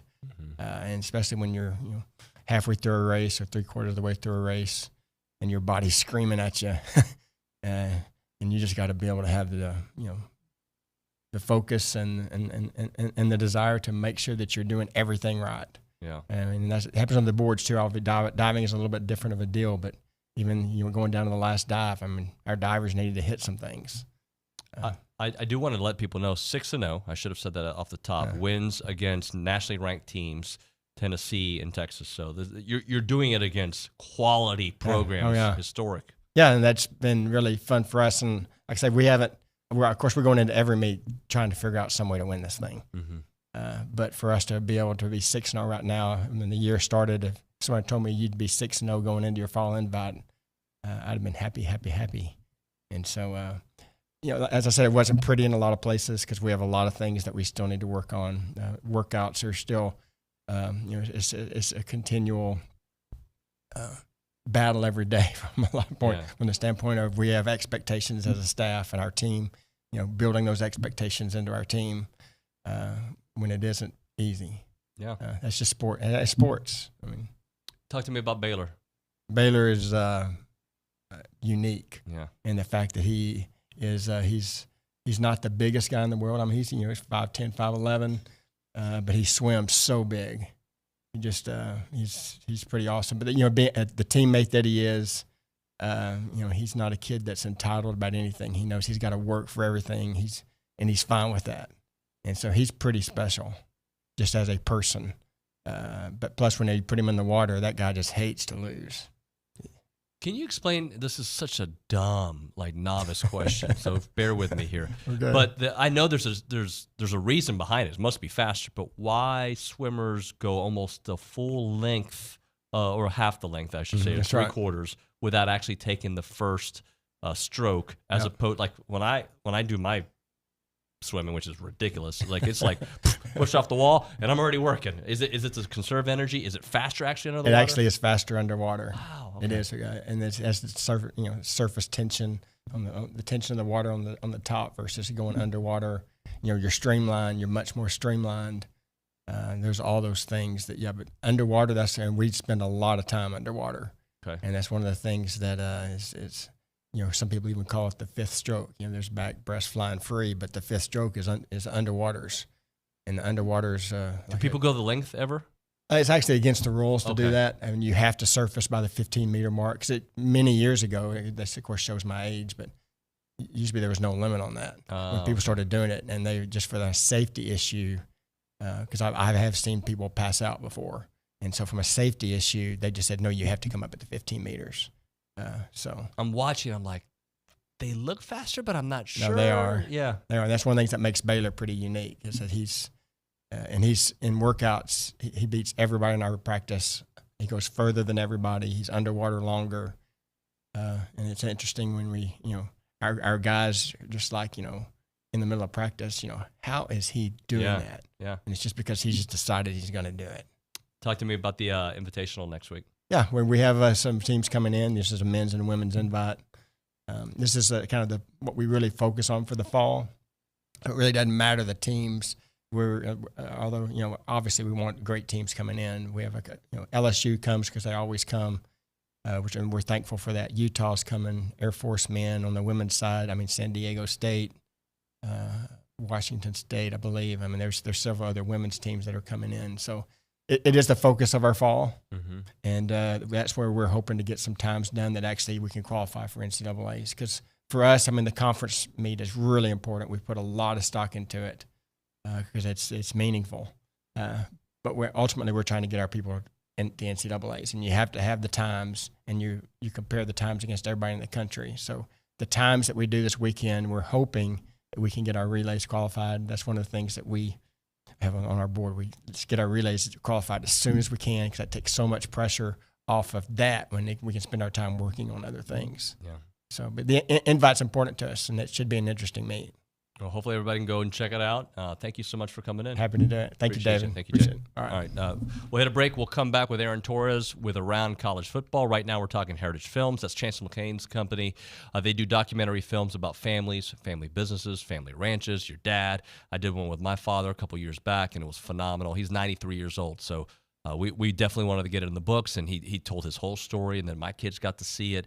And the hope and the desire is for their kids eventually and their kids later to see it. That's what you can do with Heritage Films. You can honor family. You can honor what your last name means and how your family was built. That's one direction of it. You can do the family business, the family ranch as well. He also, Chance also has the Yearflix, which is more of like for the younger kids out there. It's a benchmark video, 20 minutes. Right, so the Heritage Film is a documentary, about 2 hours. The Yearflix is about 20 minutes, and it's just more of a question and answer with the youngsters, right? 6th grade to going into 7th grade, likes, desires, movies they're into, what they want to be when they grow up. Then you can follow it up their freshman year of high school, follow it up when they get to college, right? And maybe every year of college. These 20-minute videos are benchmark videos, and they're awesome. The website is yourheritagefilm.com, yourheritagefilm.com, 713-893-8341, 713-893-8341.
All right, we're back. TexAgs Radio, presented by David Gardner's Jewelers, Rollo Insurance Studio.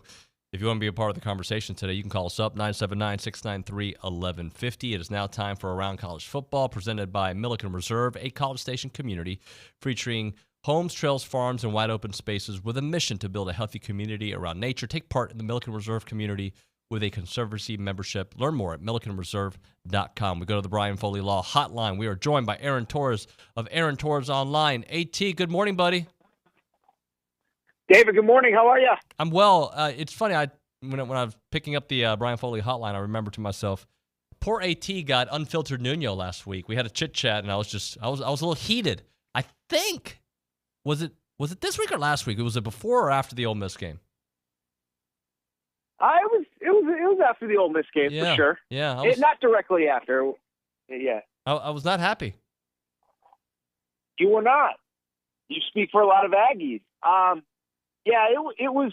It was disappointing. But listen, and I don't want to be negative because the guys played hard. They obviously rallied all that.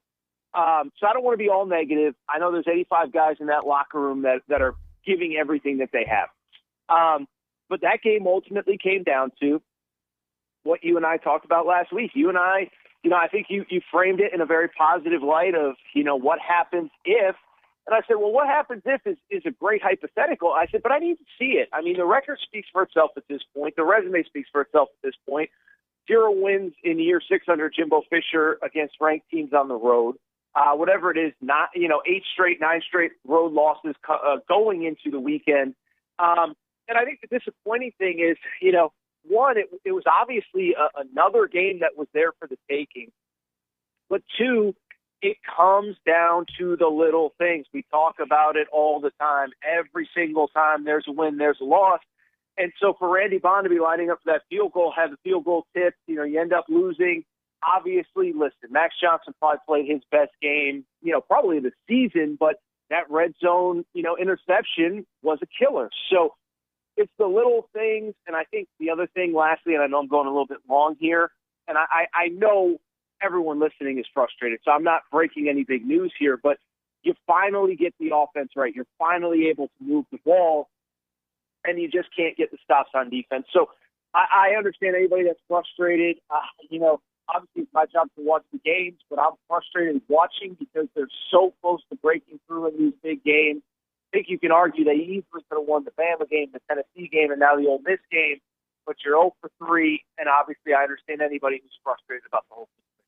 Any interest or intrigue or any storylines that pique your interest when it comes to this Mississippi State game? I mean, the only thing that interests me is there a scenario in which Texas A&M does not win? I know they're about an 18-point favorite in Vegas. I mean, listen, you don't need the analysis. You're at home, night game. Mississippi State, I don't know if it's a backup, a third string, or whatever. They're not very good to begin with. I have been largely underwhelmed by the Zach Arnett era. I mean, you just got to win. And it almost goes back to what I said before the South Carolina game. I remember talking to Nick the week that you were out, David, in the lead up to South Carolina. So it was really 2 weeks before the South Carolina game. But I said, you're at home. You haven't won a lot of big ones. Go out there and put on a show for your fans. Put up 35, 38, 41, 42 points and give them a show. That certainly didn't happen against South Carolina. Maybe it'll happen this week against Mississippi State. But I do think there's intrigue because either one, you're going to beat them the way that you should beat them, and you get a tiny bit of reprieve and positivity in what's been kind of a negative probably 6 weeks, or it's going to be too close for comfort, and you're going to be frustrated again. So I do think there is intrigue. It's just which side it's on, and then hopefully it's on the positive side for the Aggies. Talking to AT, Aaron Torres here on TexAgs Radio, presented by David Gardner's Jewelers. Alabama, Kentucky. I've said this before, and I there's something about Kentucky that reminds me of A&M, and I think it's because their defense is strong and whatnot, and they're also the last couple years underperformed. What kind of chance do you give Kentucky this weekend taking on a Bama team that has figured it out? Well, I'll give you the comparison that I would make between the two teams. And it's different for A&M because A&M is playing with what is ultimately a backup quarterback in Max Johnson. I think A&M on an offensive side, for the most part, has coached pretty scared this year. Now, last week against Ole Miss, maybe you didn't really have a choice, but I think A&M has very much relied on the defense and trusted them and, kind of played a field position ball control game. And that's essentially what Kentucky does. And that's why when Kentucky plays an inferior opponent, they can look so good. But then when they play teams that have equal or greater talent, they don't look good. It's not because they're not good enough. It's because, Mark Stoops still – I've said this, and Kentucky fans largely seem to agree with me, is, Mark Stoops still coaches that team like he did in year one when they were by far the least talented team in the SEC. They're no longer the least talented team in the SEC, but it's still I don't trust my quarterback. I'm going to try to limit possessions. We're going to try to run the ball. I'm a defensive-minded coach. And so I just bring it up because it's why they've struggled in big games against good teams.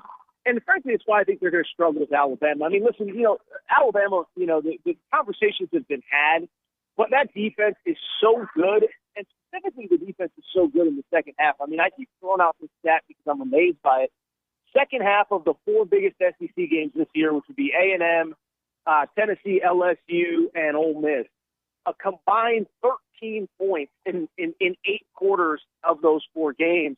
And so when I look at a Kentucky team that's limited, a Kentucky team that doesn't even bother to try to strike fear in you, I just find it hard to believe that they're going to be able to win that game. And frankly, a lot of it is, again, because of what we just talked about, just kind of how they coach in these big games, style of play, things like that. Talking to Aaron Torres here on TexAgs Radio. All right, let's kind of move into the game that I think has got most people's attention, Ole Miss, Georgia. Georgia has this, I don't want to say ability, but this is what they do. They have a couple games that are close, and people are like, oh, I don't know, here comes this, and then they turn it on, right? So sure. Missouri is a really good team. I understand why that game was somewhat close. What about this weekend with Ole Miss, who somehow could play their way into a playoff? Somehow. Things got to go perfect, but they're in that conversation today.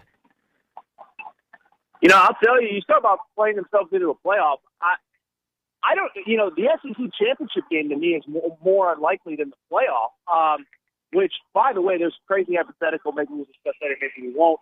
What I would say about Georgia, the analogy I made on my show earlier this week, I don't think that they kind of play down to competition. I do agree with you that the narratives swing one way or another. When they have a good half, it's, oh, my God, peak Georgia's back. And then when they have a bad half, it's like, oh, my God, they're not the same team.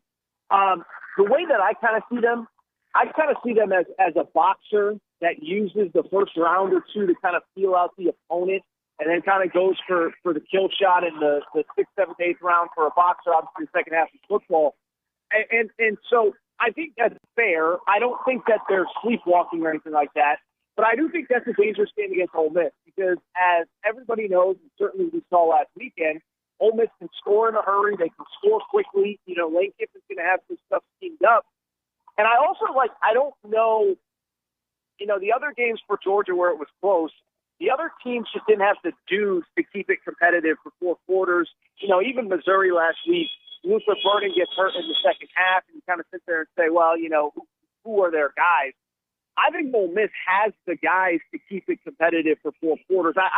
I'll be honest, I'll cut to the chase. I don't know that I can sit here and predict that on the road at night they go get that win, but I don't think it's inconceivable because of a lot of what you said, David, is that Georgia at times lets opponents stay in games, and I think you mess around and do that with Ole Miss.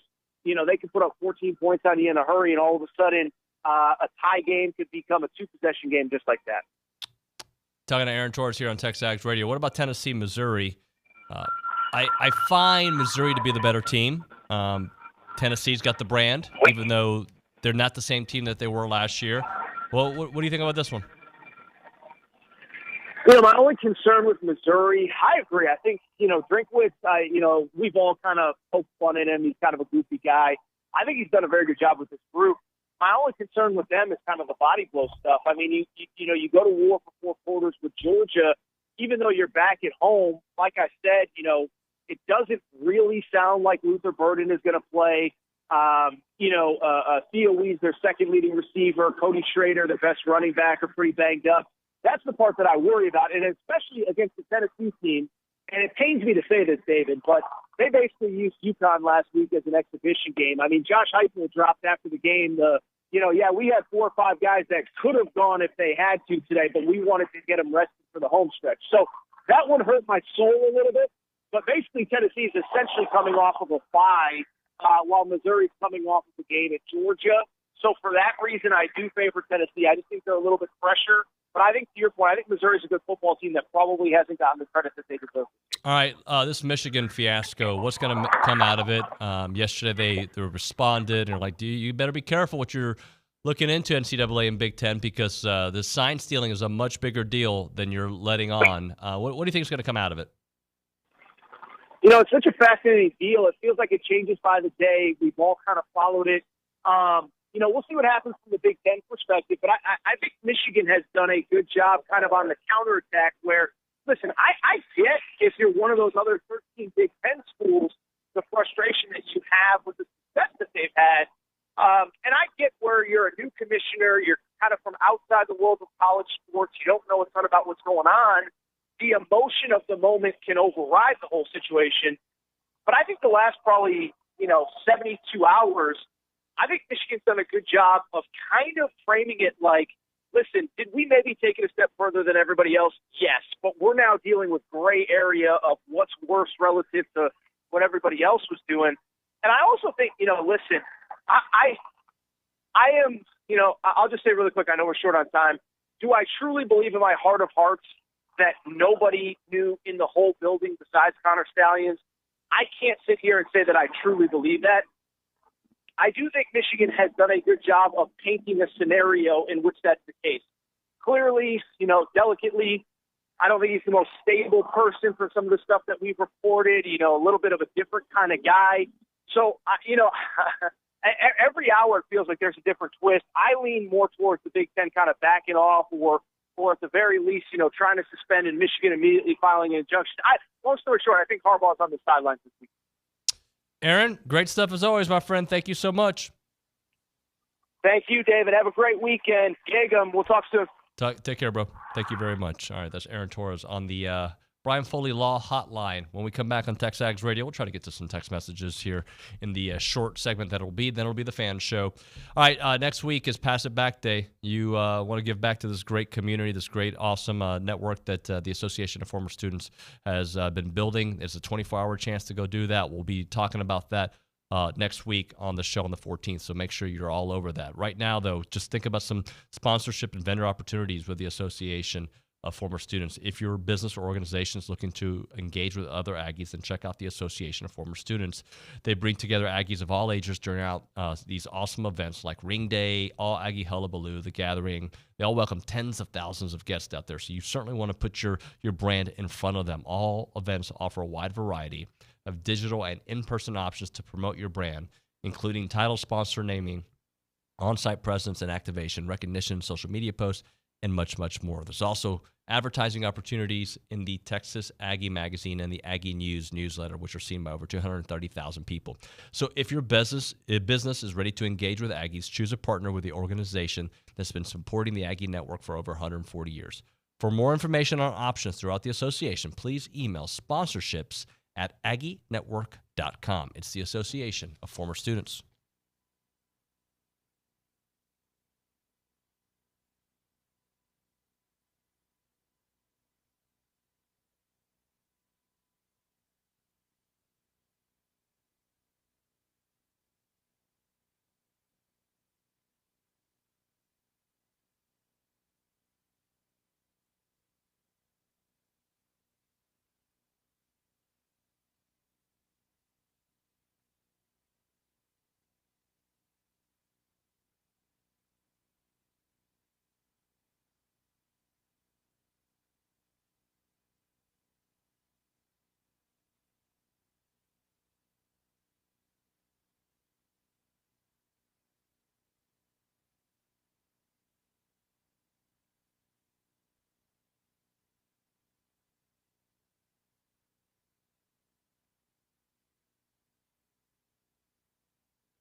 Jane does say it's TexAgs Radio, presented by David Gardner's Jewelers.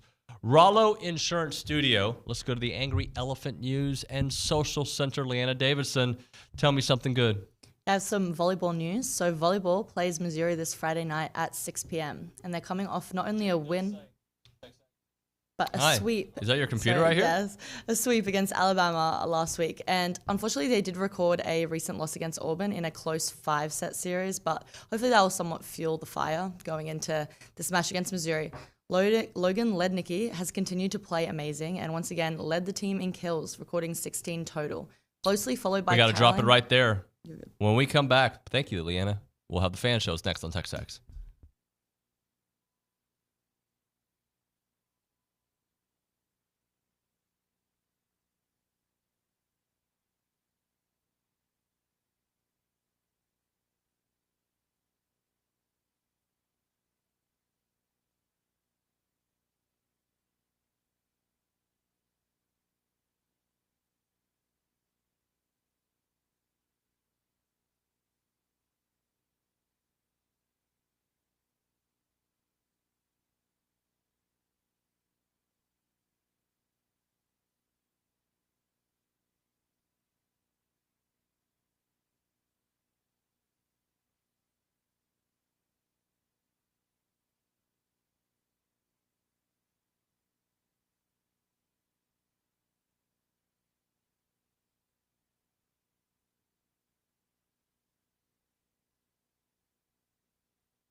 TexAgs Radio, presented by David Gardner's Jewelers, Rollo Insurance Studio. It is now time for the fan show, presented by... Oh, wait, Kelly's not here. Kelly is... He's out in the lobby talking to Bronny, I'm sure, about 12 baseball or whatever they're talking about. He's standing right there talking. Just having a full, whatever. However, See, it's just like the fan apathy has set in, Dave. it has. Well, for the host, too.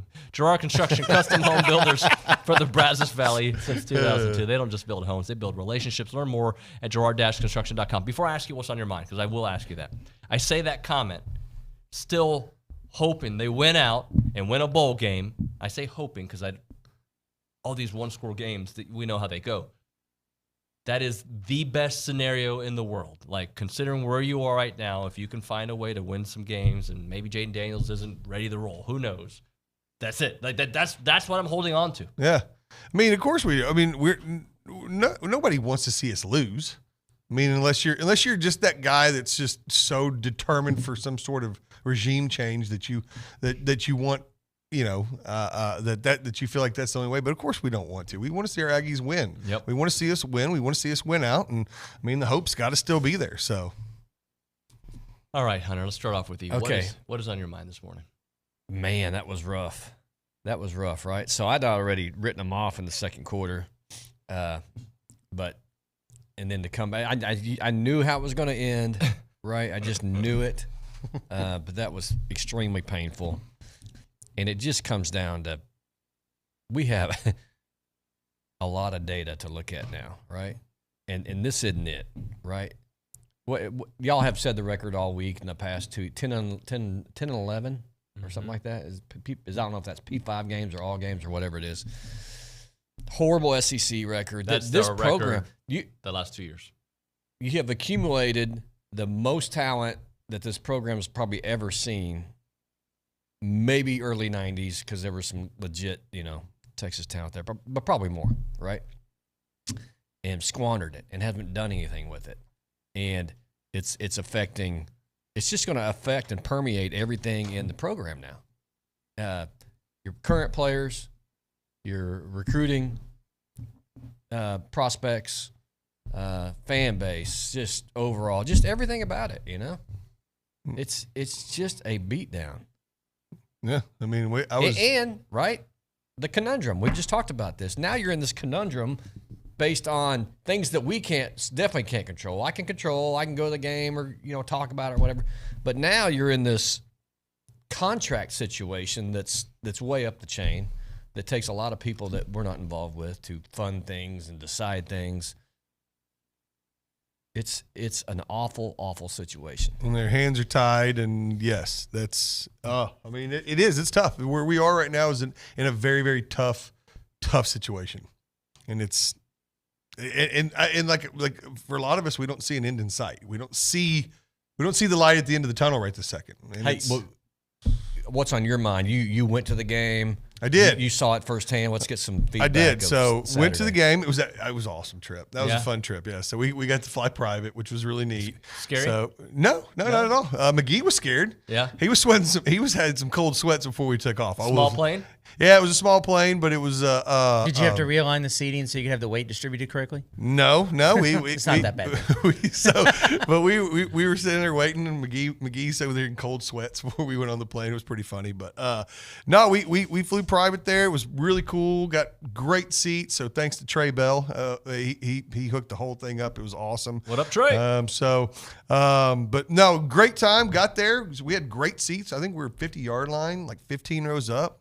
The Mississippi fans that we sat around were amazing. They were really nice. There's jaded a fan base as we are. Yeah. Like I'm telling you, like when they caught that interception that looked like it closed the game, they're like, nope, they'll overturn that guaranteed. Like all of them around me.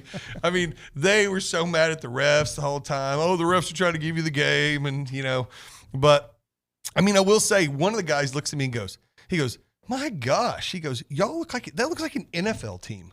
That's what he said about A&M's our roster. All our guys standing over there are twice the size of Ole Miss's team. I mean, they really are. I mean, you're that close, you can see how much bigger and badder we look. Our guys just looked different. Yep. And I mean, I even told one of those guys, like, that's this might be the best roster we've ever had. And I mean, and we're sitting here, at our current record.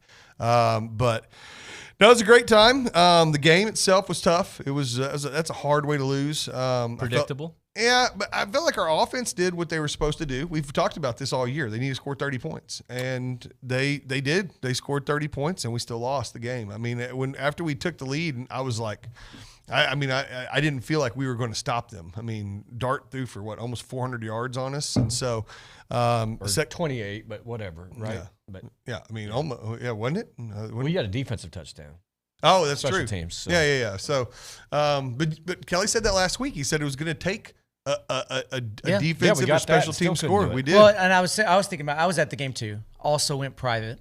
By private, I mean my Suburban. But that was I own that, so it's private. Did the train get you on the way here?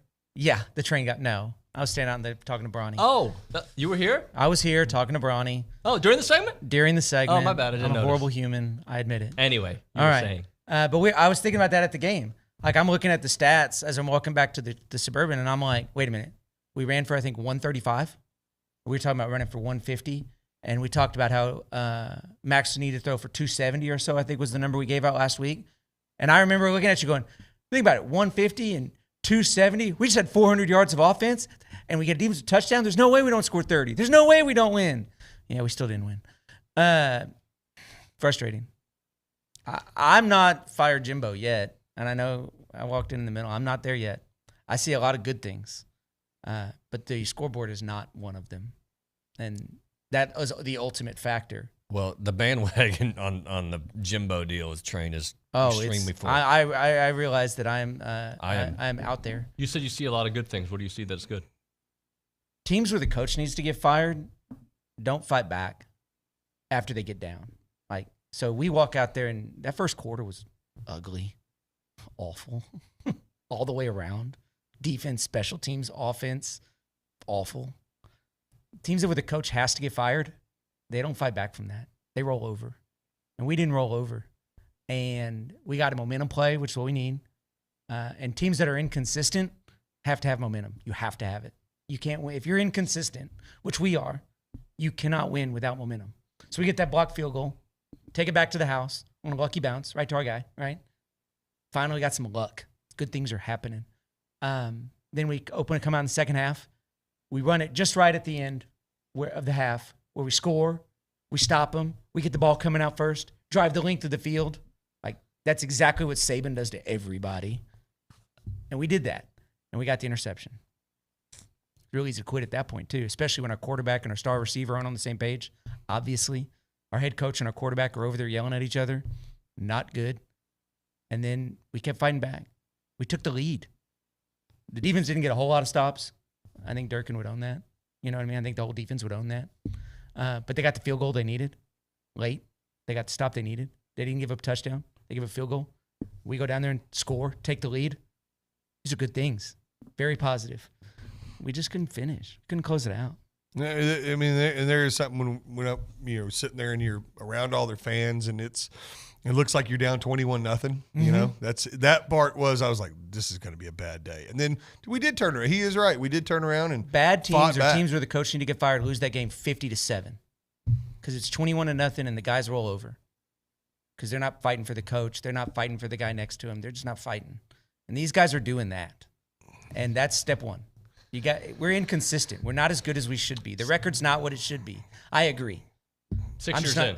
I'm just not saying we need to fire the coach. That's all I'm saying. I agree with everybody's point, except for the fire the coach part. I'm not sure that's the answer right now. Because I think if we fired the coach, as much as these guys fight for each other and for him, the transfer portal will be large. We'll take 2 years step back if we fired the coach today. So do you think that's going to be the case regardless? Could be. I mean, it could be the case either way. I'm just saying I don't see it today. Ask me in like 3 or 4 weeks. I may be on the fire, Jim. I'm not saying I'm never going to get there. I'm saying I'm not there today. I think that's the problem. You wait 4 weeks after LSU or something.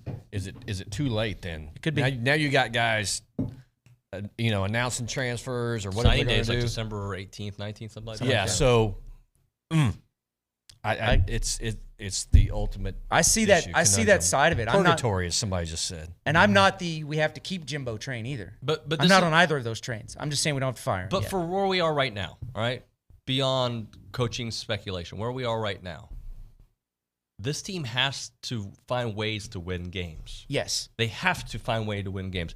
I'm hoping that this Mississippi State game is not a close game. But if it is, they need to find a way to get as we've heard many times, the inches, Matt. Mm-hmm. I mean, and again, I agree with Kelly from the standpoint of I don't think they quit. No, I really don't. They I did don't not. think they do. Fought to that last second. They did. And we've seen a lot of teams that are in this position that do quit. And so I will give them that this team does not seem to quit. No. They fought hard in every single game they've played. And that's why we're playing one-score games with good teams. And they've tried and I mean, they want to win as badly as we want them to win, right? I mean, so I don't think that is an issue. I think it's again, I don't know what the problem is. That's the thing. I don't know why we are in this position. We've got the talent. We've got every single thing that a football program could possibly need and then some. I mean, we have advantages that a team like Ole Miss will never have, or a team like Baylor will never have. The team like Texas Tech will never have. Oklahoma State's, Mississippi State's, you name it. We have things that none of them will ever have. We have everything. And then some. We have some advantages that Ohio States of the world don't have, that Alabama doesn't have. But yet we have not utilized those advantages to put a winning product on the field. And why that is, I don't know. What is going on? I don't know. I think we're all in that position. Like, we don't understand why this isn't working.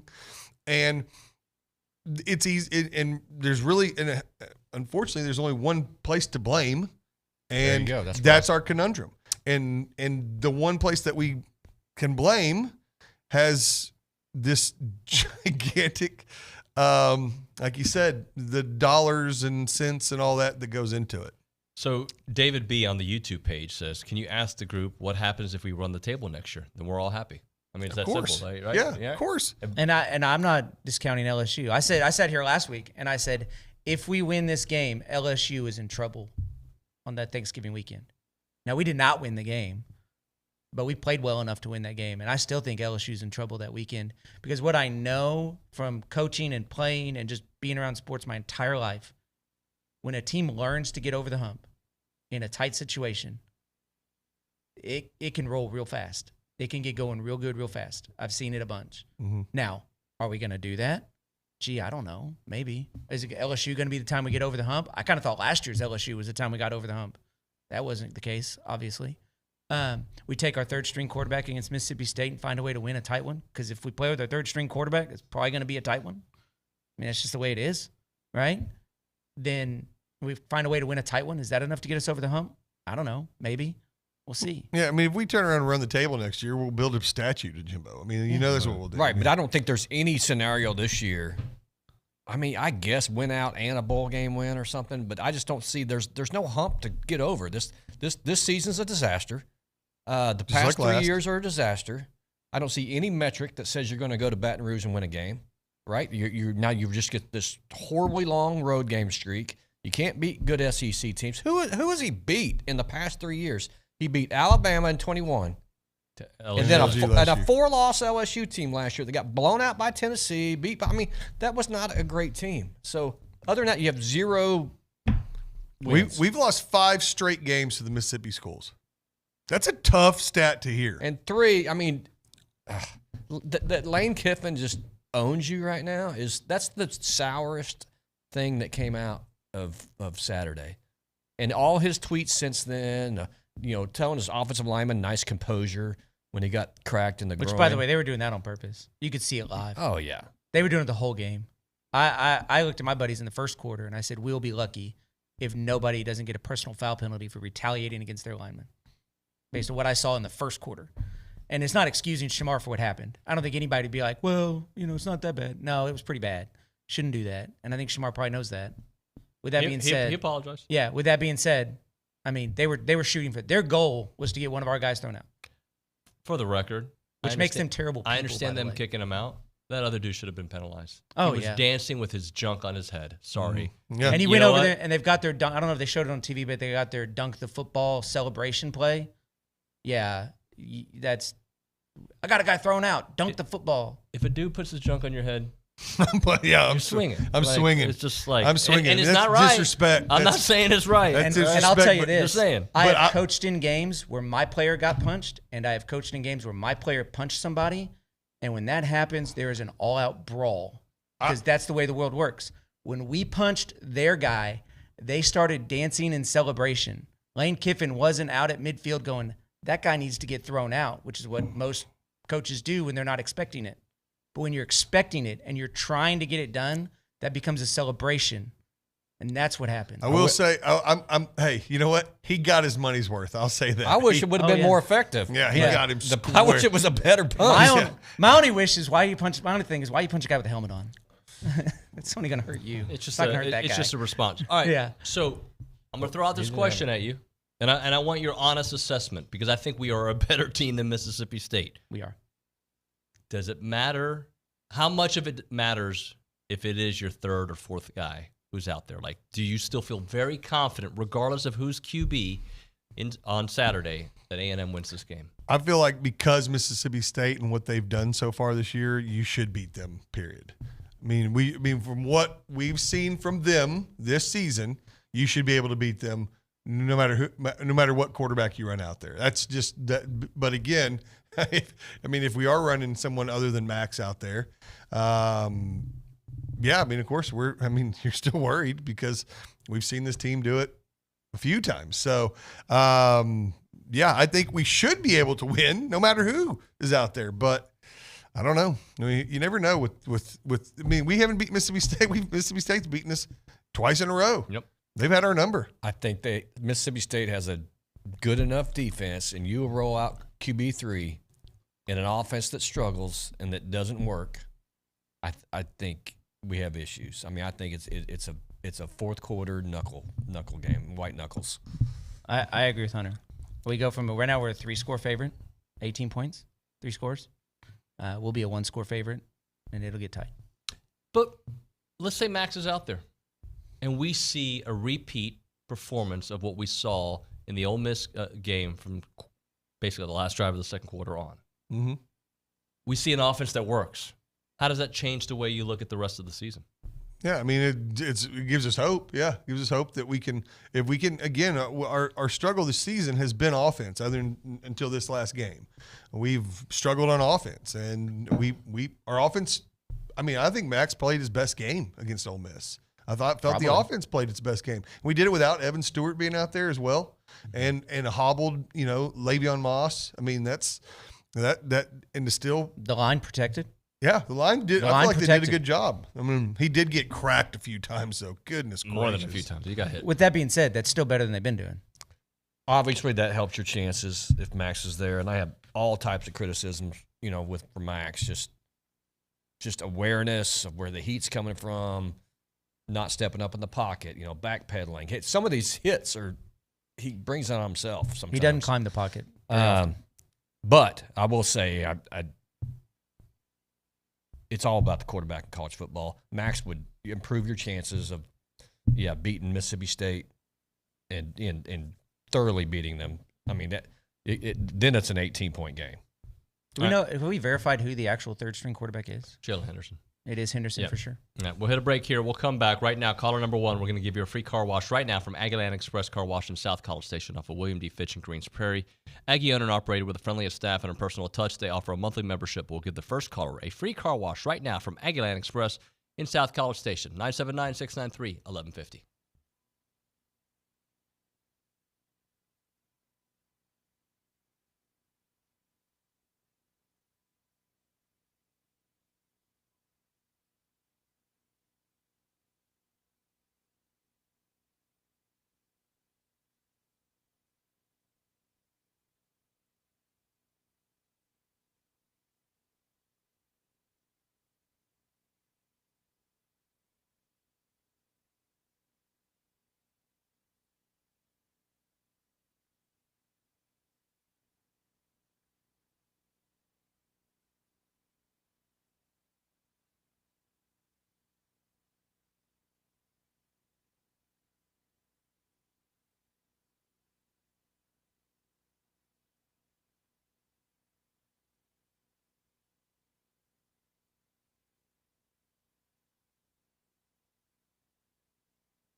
And we're back, TexAgs Radio, presented by David Gardner's Jewelers, Rollo Insurance Studio. It's the fan show presented by Gerard Construction. I think they're custom home builders. Yes, for the Brazos Valley. We really like working for people. Oh, you're there? Yeah. Oh, okay. It's a fun place. It's a fun place. We're good guys. All right, gentlemen, we've spent a little time on offense. Let's spend some time on defense. How concerned are you about, in this scenario, the only way that I would be concerned is if Will Rogers is quarterbacking Mississippi State, which is a TBD. Mm-hmm. But how concerned are you about A&M secondary versus a Will Rogers-led offense that has struggled this year, but he is Will Rogers who's had success against A&M? Will Rogers has done, since we've played him, he's beaten us the last 2 years. Will Rogers is a good quarterback. He also had Leach. He's all, he's accurate. He gets the ball out quickly, which is, or at least that's what he's done in the past. Again, I haven't watched much of Mississippi State this year. I haven't. So, and that's what you kind of have to do against our defense. Mm-hmm. That's what Dart did. Dart got the ball out quick. He was firing. 2-3 step drops. The ball was out, and you have to against our defensive front. So. He could have a good game, sure. We've seen our secondary get absolutely lit up 3 times this year, 3 times. So could happen again, sure. But if we can get pressure, keep him moving around, and if it's not Will Rogers, then that does make a big difference, I think. Right. I don't expect to see Will Rogers. I think we're going to see what's his name, Wright? Mike Wright, the old Vandy quarterback, and whoever the hell we're going to play. So. But Rogers, I'd love Rogers. He's a great quarterback. Mm-hmm. Yeah, that's dangerous. He's accurate, tough, having a tough time with pressure this year. Right, they're having a rough year on offense. But if he plays, that's a problem. And this won't be our last time to play him, possibly, if he does, because he's got another year of eligibility. That guy's going to be like 55 years old by the time he leaves Mississippi State. In short, yes, I am concerned about the secondary. I don't care who they play at quarterback. With that being said, our safeties were out of position occasionally on Saturday, and every time they were, or they would get suckered in on the run a little bit. Every time they were, we left DeBerry, and I don't even know who our 5th cornerback was that was out there at the end of the game. But we live on Sam McCall was out there. I know, well, he got a concussion, didn't he? 16 got a concussion. Yeah, he did. That's McCall, right? McCall. Yeah, and then somebody came in for McCall, and so we were further down the list. What a lot of those receptions, though, and even the long ones, the coverage was there. He's on him. They're not looking at the ball. Make a play. Not turning around, not swatting. That dadgum receiver of Mississippi State, Ole Miss, Trey Harris, that guy was unreal. He was really, really good. So give him some credit. But ultimately, it can that be happens done against A&M. Right. Ultimately, it can be done with better team cohesion in what we're doing. There were several times you watch whoever the safety was on that side take 3 steps to the line of scrimmage on the play action, and then he runs right by the corner, what appeared to be expecting some safety help, but the safety's 3 steps out of spot, and there's a completion. We've all got to work together here. It's got to have to be a group effort. We're not going to be able to leave a guy on an island and expect to cover him, but we can cover him. We just got to go out and do it. Right, but Nuño said this earlier in the show. At some point, right, it's us. You got guys, Burton, the Miami receivers, Burton, and now Hill. Harris. It's like Harris. They're having record days, right? Mm-hmm. They're not having record days against anybody else. It's A&M every time. I get all those people. I guarantee you. Look at their stats. All their biggest receiving yards this year and receptions were against A&M. Yeah, that's true. So no, it is. He's the best receiver I've ever seen. Today he's was good. Today he was. In 3 of the 4 losses, and actually you can actually say this about in the 4 losses, but from a receiving standpoint, people were having career days. Offensively against our defense in 3 of the 4 losses. Mm-hmm. Miami, Alabama, Ole Miss, career days. Yep. Mm-hmm. Van Dyke, Jalen Milroe, and Dart all had their best passing days of the year versus us. And Milroe on Saturday couldn't find the broadside of a barn against LSU, really. He did it all with his feet, and we controlled that, but he lit us up with his arm. What about Mississippi State's defense? Any concerns there, considering the TBD situation for A&M's health? So, again, their defense does not scare me at all. Our offense scares me. It's our offense that scares me. It's I mean, their defense might be sitting there going, all right, this is our chance to actually be good this week. You know, I mean, they're looking at it going, you know, I mean, this team has only scored 30 twice. What, isn't that right? We've only scored 30 points twice this year. I mean, so yeah, let's go out there and attack. Both in losses. Yeah. Yeah. He runs a good defense. I mean, Arnett's, and when Jimbo says things like they like to stunt, twist. I mean, that's just nightmare juice going in my head. It's been nightmares for the last couple of years when people do that. Yeah, I mean, because our offensive line's like, I mean, yeah. They do not pass guys off very well on those twists, and they haven't for years. Well, they pass guys off. They just pass them to nobody over there. Yeah. They pass them, but they don't receive them. I mean, I think they can do okay. I mean, it seems like they've had a pretty good plan against us the past few years. Like, they know Jimbo, and he knows how to stop Jimbo's offense. Well, like you guys just said, it's us. Does their defense worry me? No. If our line plays well. Because if our line plays well, then whoever the quarterback is will get some time.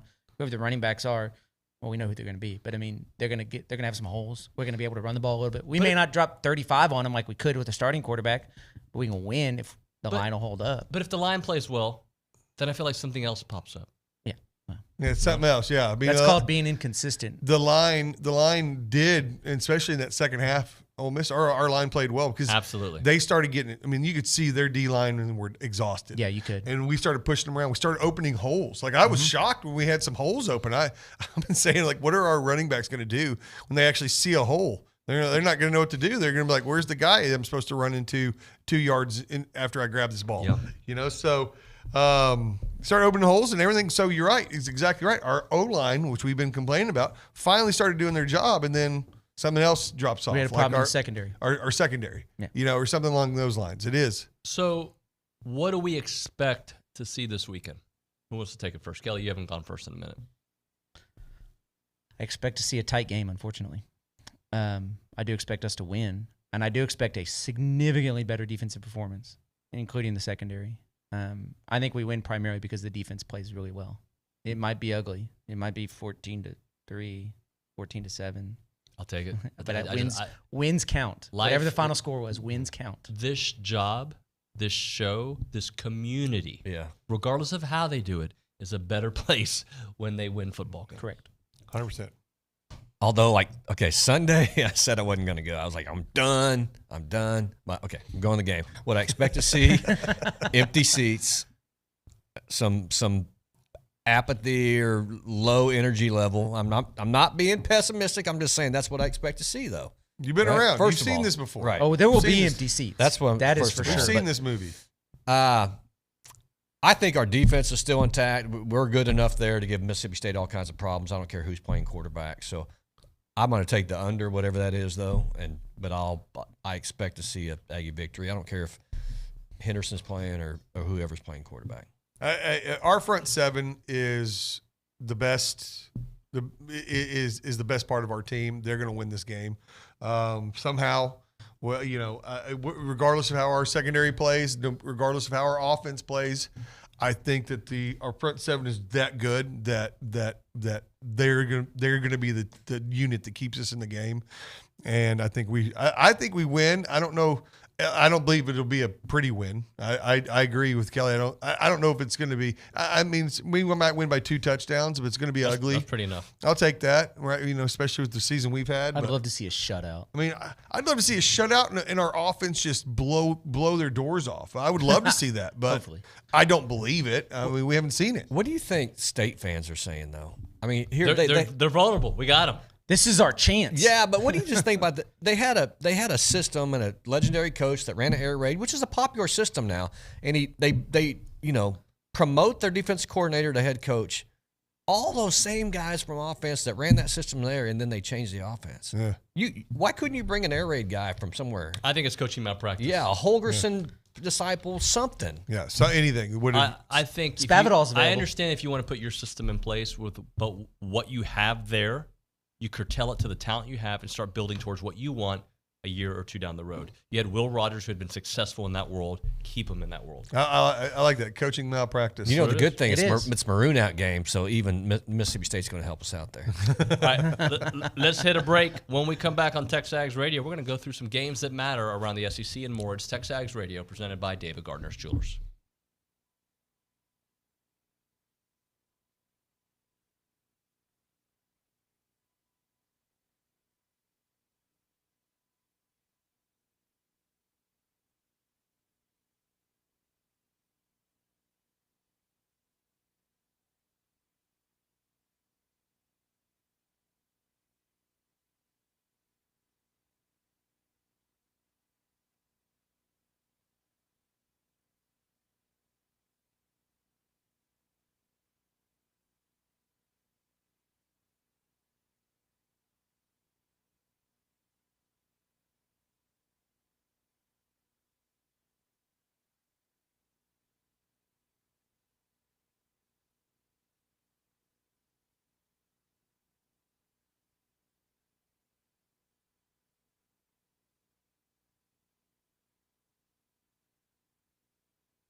And we're back. TexAgs Radio, presented by David Gardner's Jewelers, Rollo Insurance Studio. It is the Fan Show, presented by Girard Construction.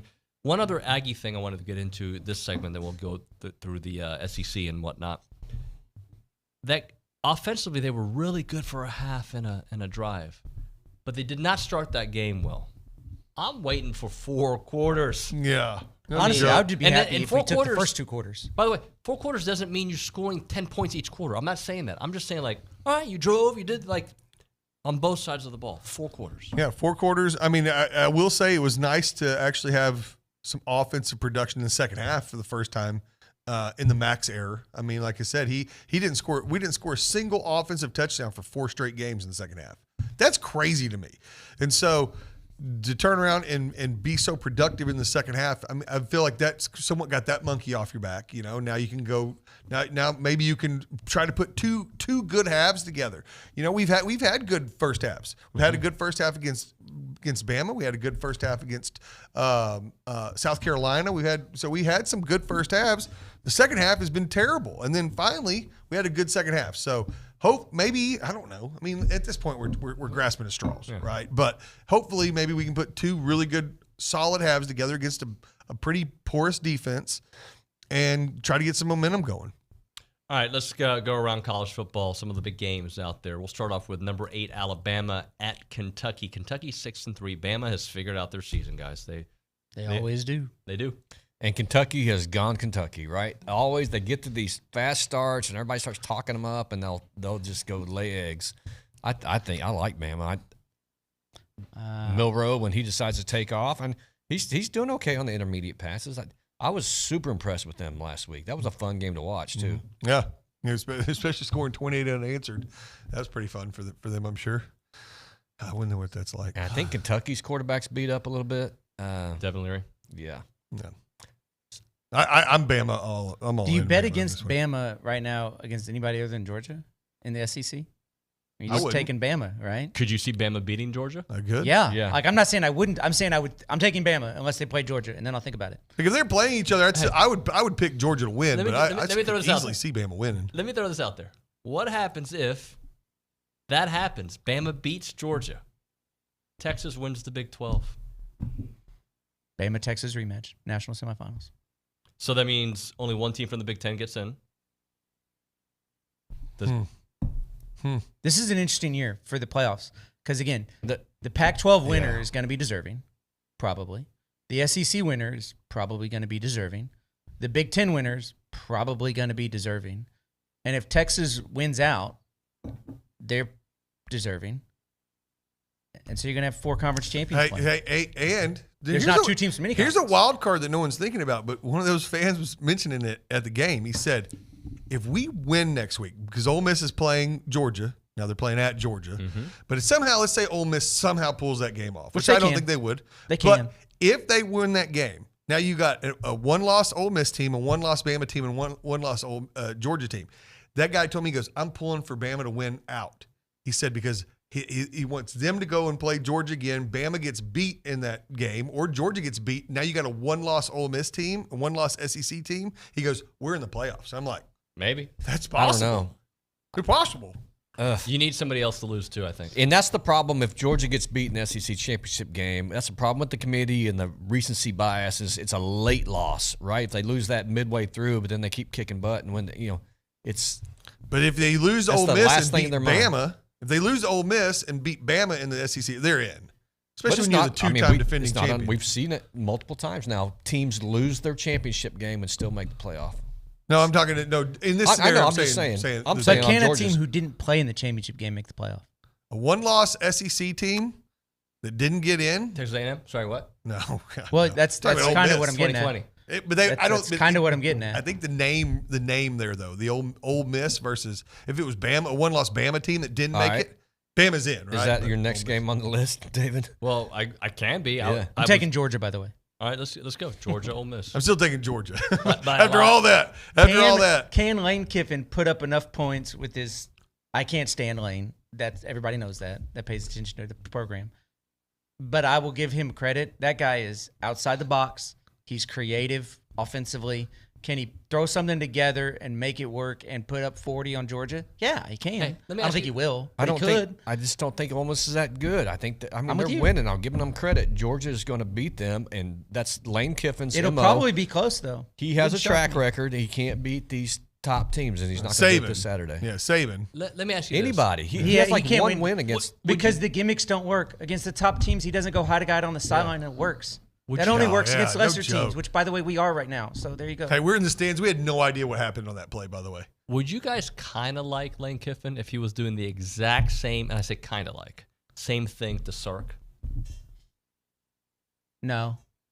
because of the Because stuff. I think he is good for college football. Oh, are you asking, would I like Lane Kiffin if he was playing in the Big 12 and owning Sark the way that he owns Jimbo? And trolling. Oh, my gosh, I'd love him. He'd be one of my favorite people in all of college football. So I guess that's my point. That's what I like about Lane. I hate him. If that Oh, makes I sense. hate him because he does it to us. But if he was doing it to Texas, yeah. I'd love the guy. I get it. We got to have villains in the sport, right? But ever since he's at Tennessee, he's been like that. The whole take your shirt off, Wild Boys deal with Coach O, and then it's just the USC. Everywhere he's been a jackass. Hey, all right? Kiffin's coffin corner, though, is the greatest thing that Joey Freshwater picking up chicks in the bar at Bama. I mean, the guy is bad news. Yeah. You know, it was Kiffin's Crimson Corner. It was Daniel Tosh did that. Oh, he deal. nailed it. That's one of the funniest things I've ever seen, by the way. Kiffin being a troll is not the worst thing for the game. Like it's like you say, it's nice to have a villain. I think It's like Leach. It's good for college football, but the fact that it comes to at our expense makes me dislike him completely. But if he were doing it to somebody else, I'd be enjoying it. I will There's say a line between right and wrong, and I think Lane Kiffin spends a lot of time flirting with it as a coach, not like in life, right and wrong. I'll say I hated. And he ends up on the wrong side of it too often for me. I hated Leach. I could not stand Mike Leach back in the day when he goes, I guess a pirate can beat a soldier. He called us fake soldiers and all that sort of, and he would troll us back before trolling was cool. And I couldn't stand Leach. But then you know, once he leaves, and you just end up loving the guy, right? Leach seemed class. I don't think I think they're different, yeah. By the way, I said this earlier in the week, so if you've heard it, I apologize. Ole Miss is living the life that A&M desires. Oh, yeah. They're about to have their second 2 out of 3 years winning 10 games. Mm-hmm. Could you imagine that? Like what we'd be doing right now. They're We're probably right gonna go there. We're right there. Yeah. We're good. They're probably going to go to the New Year's Six for the second time in 3 years too. We're in purgatory. Yeah. Next game, number 13, Tennessee, visiting number 14, Missouri. Hunter, you want to start us off? It concerned Missouri's receiver Burden. They're saying he's not going to play, but I like Missouri here. I really do. Really, without Burden? Yeah, and you know, Drinkowitz is a weird cat, but I like Brady Cook. I just like that team. I like their junk defense. I think they're going to beat them. No, I'm not saying they're not a bad defense. They play an unconventional defense. Yeah. Kel? You know, I like Tennessee better. But I'm like you are. Something about Missouri that the junk defense and the oddball and the weirdness. And I'm going to go ahead and go with Hunter. Take Missouri, but I'm tempted for Tennessee here. My thought is Tennessee is just not as good this year as they have been. You know, I think they've lost some games that they probably should have won.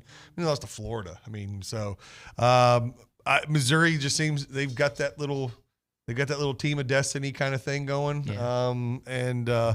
I guess they got tired of everybody forgetting they were in the SEC and being kind of the punchline, you know. So I think they're trying to show everybody that they're not. Even with Burden being gone, I think I like Missouri in this game just simply because I don't think Tennessee's as good this year. All right, Florida, who about a month ago people were like, man, Florida, they figured it out. Yeah, they were ranked at one point. Are you kidding me? Right. Versus LSU. I expect Jaden Daniels to be fine, but what do I know? I don't know anything. What do you guys think? No, LSU will. I think they'll blow their doors. You said off. it was in the swamp, right? It's in LSU. Yep. No, it's at LSU. Yeah. Oh, it's at LSU. Oh, yeah, they'll blow their doors off. This won't be a game. Yeah, I like LSU. I mean that whole Florida deal doesn't seem like it's going to work out. I think they're going to know before 6 years in. Yeah. That this they don't give 10-year contracts. Let's not forget. Now I know they got the big recruiting class. Florida State was in a similar position. They were ready to move on from Mike Norvell, and he's figured it out. Must be nice. Kelly? Not getting into Mike Norvell, but I will. You're not a Mike Norvell guy? Is that what you're? Nah, he's okay. I'll take LSU.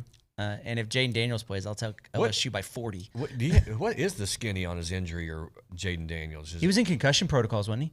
Yeah, I thought he was. Broken jaw. I mean, that looked awful. As of yesterday, Brian Kelly might be gamesmanship saying he was going to be at practice. He may be at practice. That's what Jim said about Max. He was expected to practice. All right. I mean, I could be at practice. That's counterintelligence. Yeah. He ain't playing. You want me to come to practice? We got what? Nussmeier. What's his name? Grant Nussmeier. Yeah. He did not look good. He'll still beat Florida. I ain't worried about it. Yeah. Number 3, Michigan, in the middle of the sign stealing scandal at number 10, Penn State. I still like Michigan. Man, Michigan just spanks Penn State on the reg. Yeah. But it's at Happy Valley. Be the whiteout. Is it a night But game? Jim Harbaugh. I don't know. Jim Harbaugh's the kind of guy that'll get everybody hunkered down and it's us against the world and everybody hates us and the only people that like you are standing in this locker room right now. And Yeah, and I just they're don't- going to come out of there ready to tear people to I shreds. just think Michigan's better than Penn State. Everybody's wanting Penn State to rise up and beat Michigan this week. I don't see it even at home.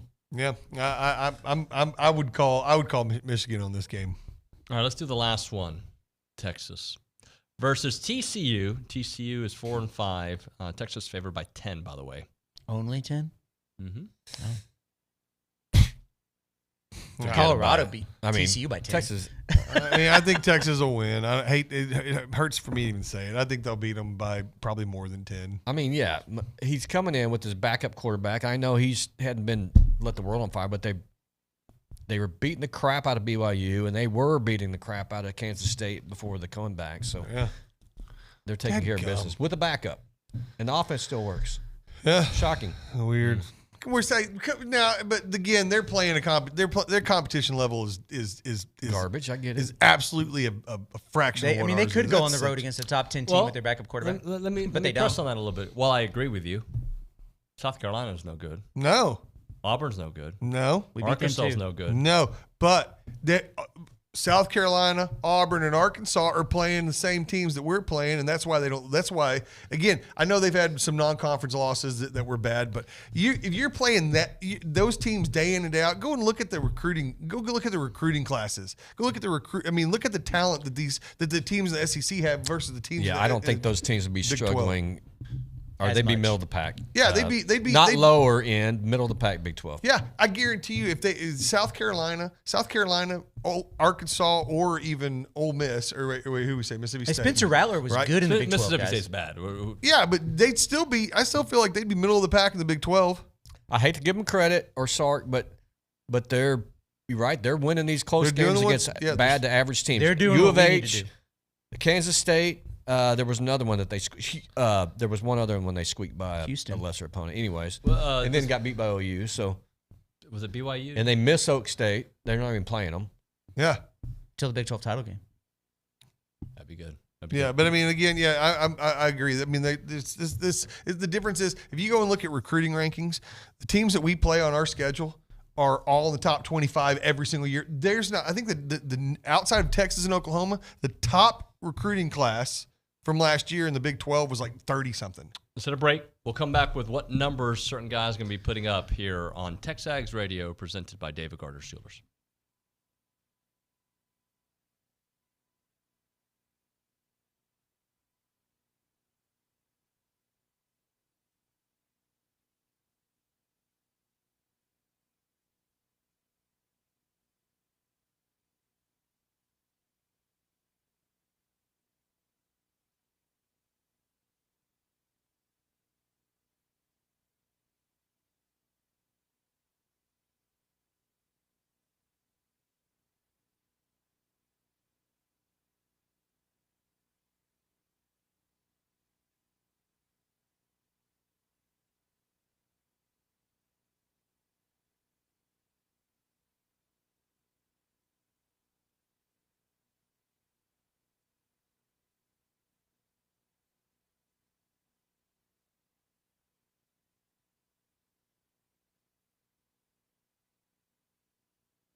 TexAgs Radio, presented by David Gardner's Jewelers, Rollo Insurance Studio Fan Show, presented by Gerard Construction. Gentlemen, I'm going to ask a question that I ask at the end of these usually, but I'm going to kind of phrase it a little bit differently. What can this Mississippi State game signify moving forward? Or is it only about the totality of the last 3 games and any kind of optimism? I love the way you put that because that's exactly the way I see it. This Mississippi State game, at this point, if you lose, it's bad. It looks really, really bad. Don't get me wrong. But a win here doesn't go, oh my gosh, we're back. Beating a bad Mississippi State team doesn't.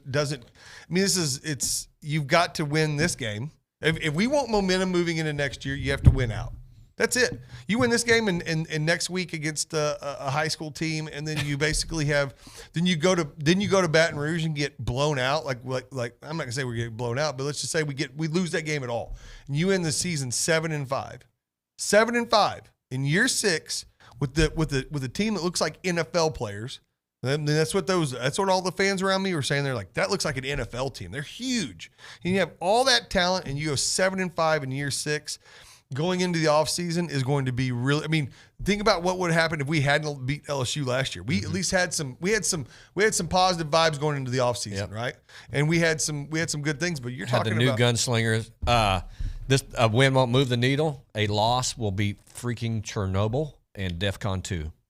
It'll blow this place up. Yeah, you are absolutely right. 100%. We will. Yeah, it's gonna be ugly. I think what this could do for the team and the players, though, is although it is Mississippi State, and we all know what that means, a win won't move the needle for us, but it could do a lot for building momentum and confidence, even moving into Abilene Christian.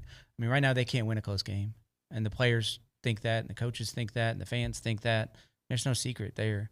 So I don't care what the score is. Winning helps from the player's perspective. Winning a close game will help even more. No, I don't want it to be close, but it might be, especially if we play our third-string quarterback. Well, bottom line is, to me, it's the totality. It's these next 3. 100%. And I won't feel great. There's no way I can feel great. I can definitely feel better. And that's the only way, because I have expected 7-5 for a little while, unfortunately. And that's the only way I'm going to feel better. But if we see a little bit of an offense moving forward, I might. It would require us winning a road game against a ranked opponent, which we have just not done. Correct. Gentlemen, thank you very much. Appreciate you. Thank you, David. No, thank you. All right, that's going to do it for TexAgs Radio here on a Thursday. Tomorrow on the program, Billy Lucci. We'll talk some basketball. We didn't talk. Man, I'm sorry. Maybe we'll do it on the rewind. All right, it's TexAgs Radio. We'll see you mañana.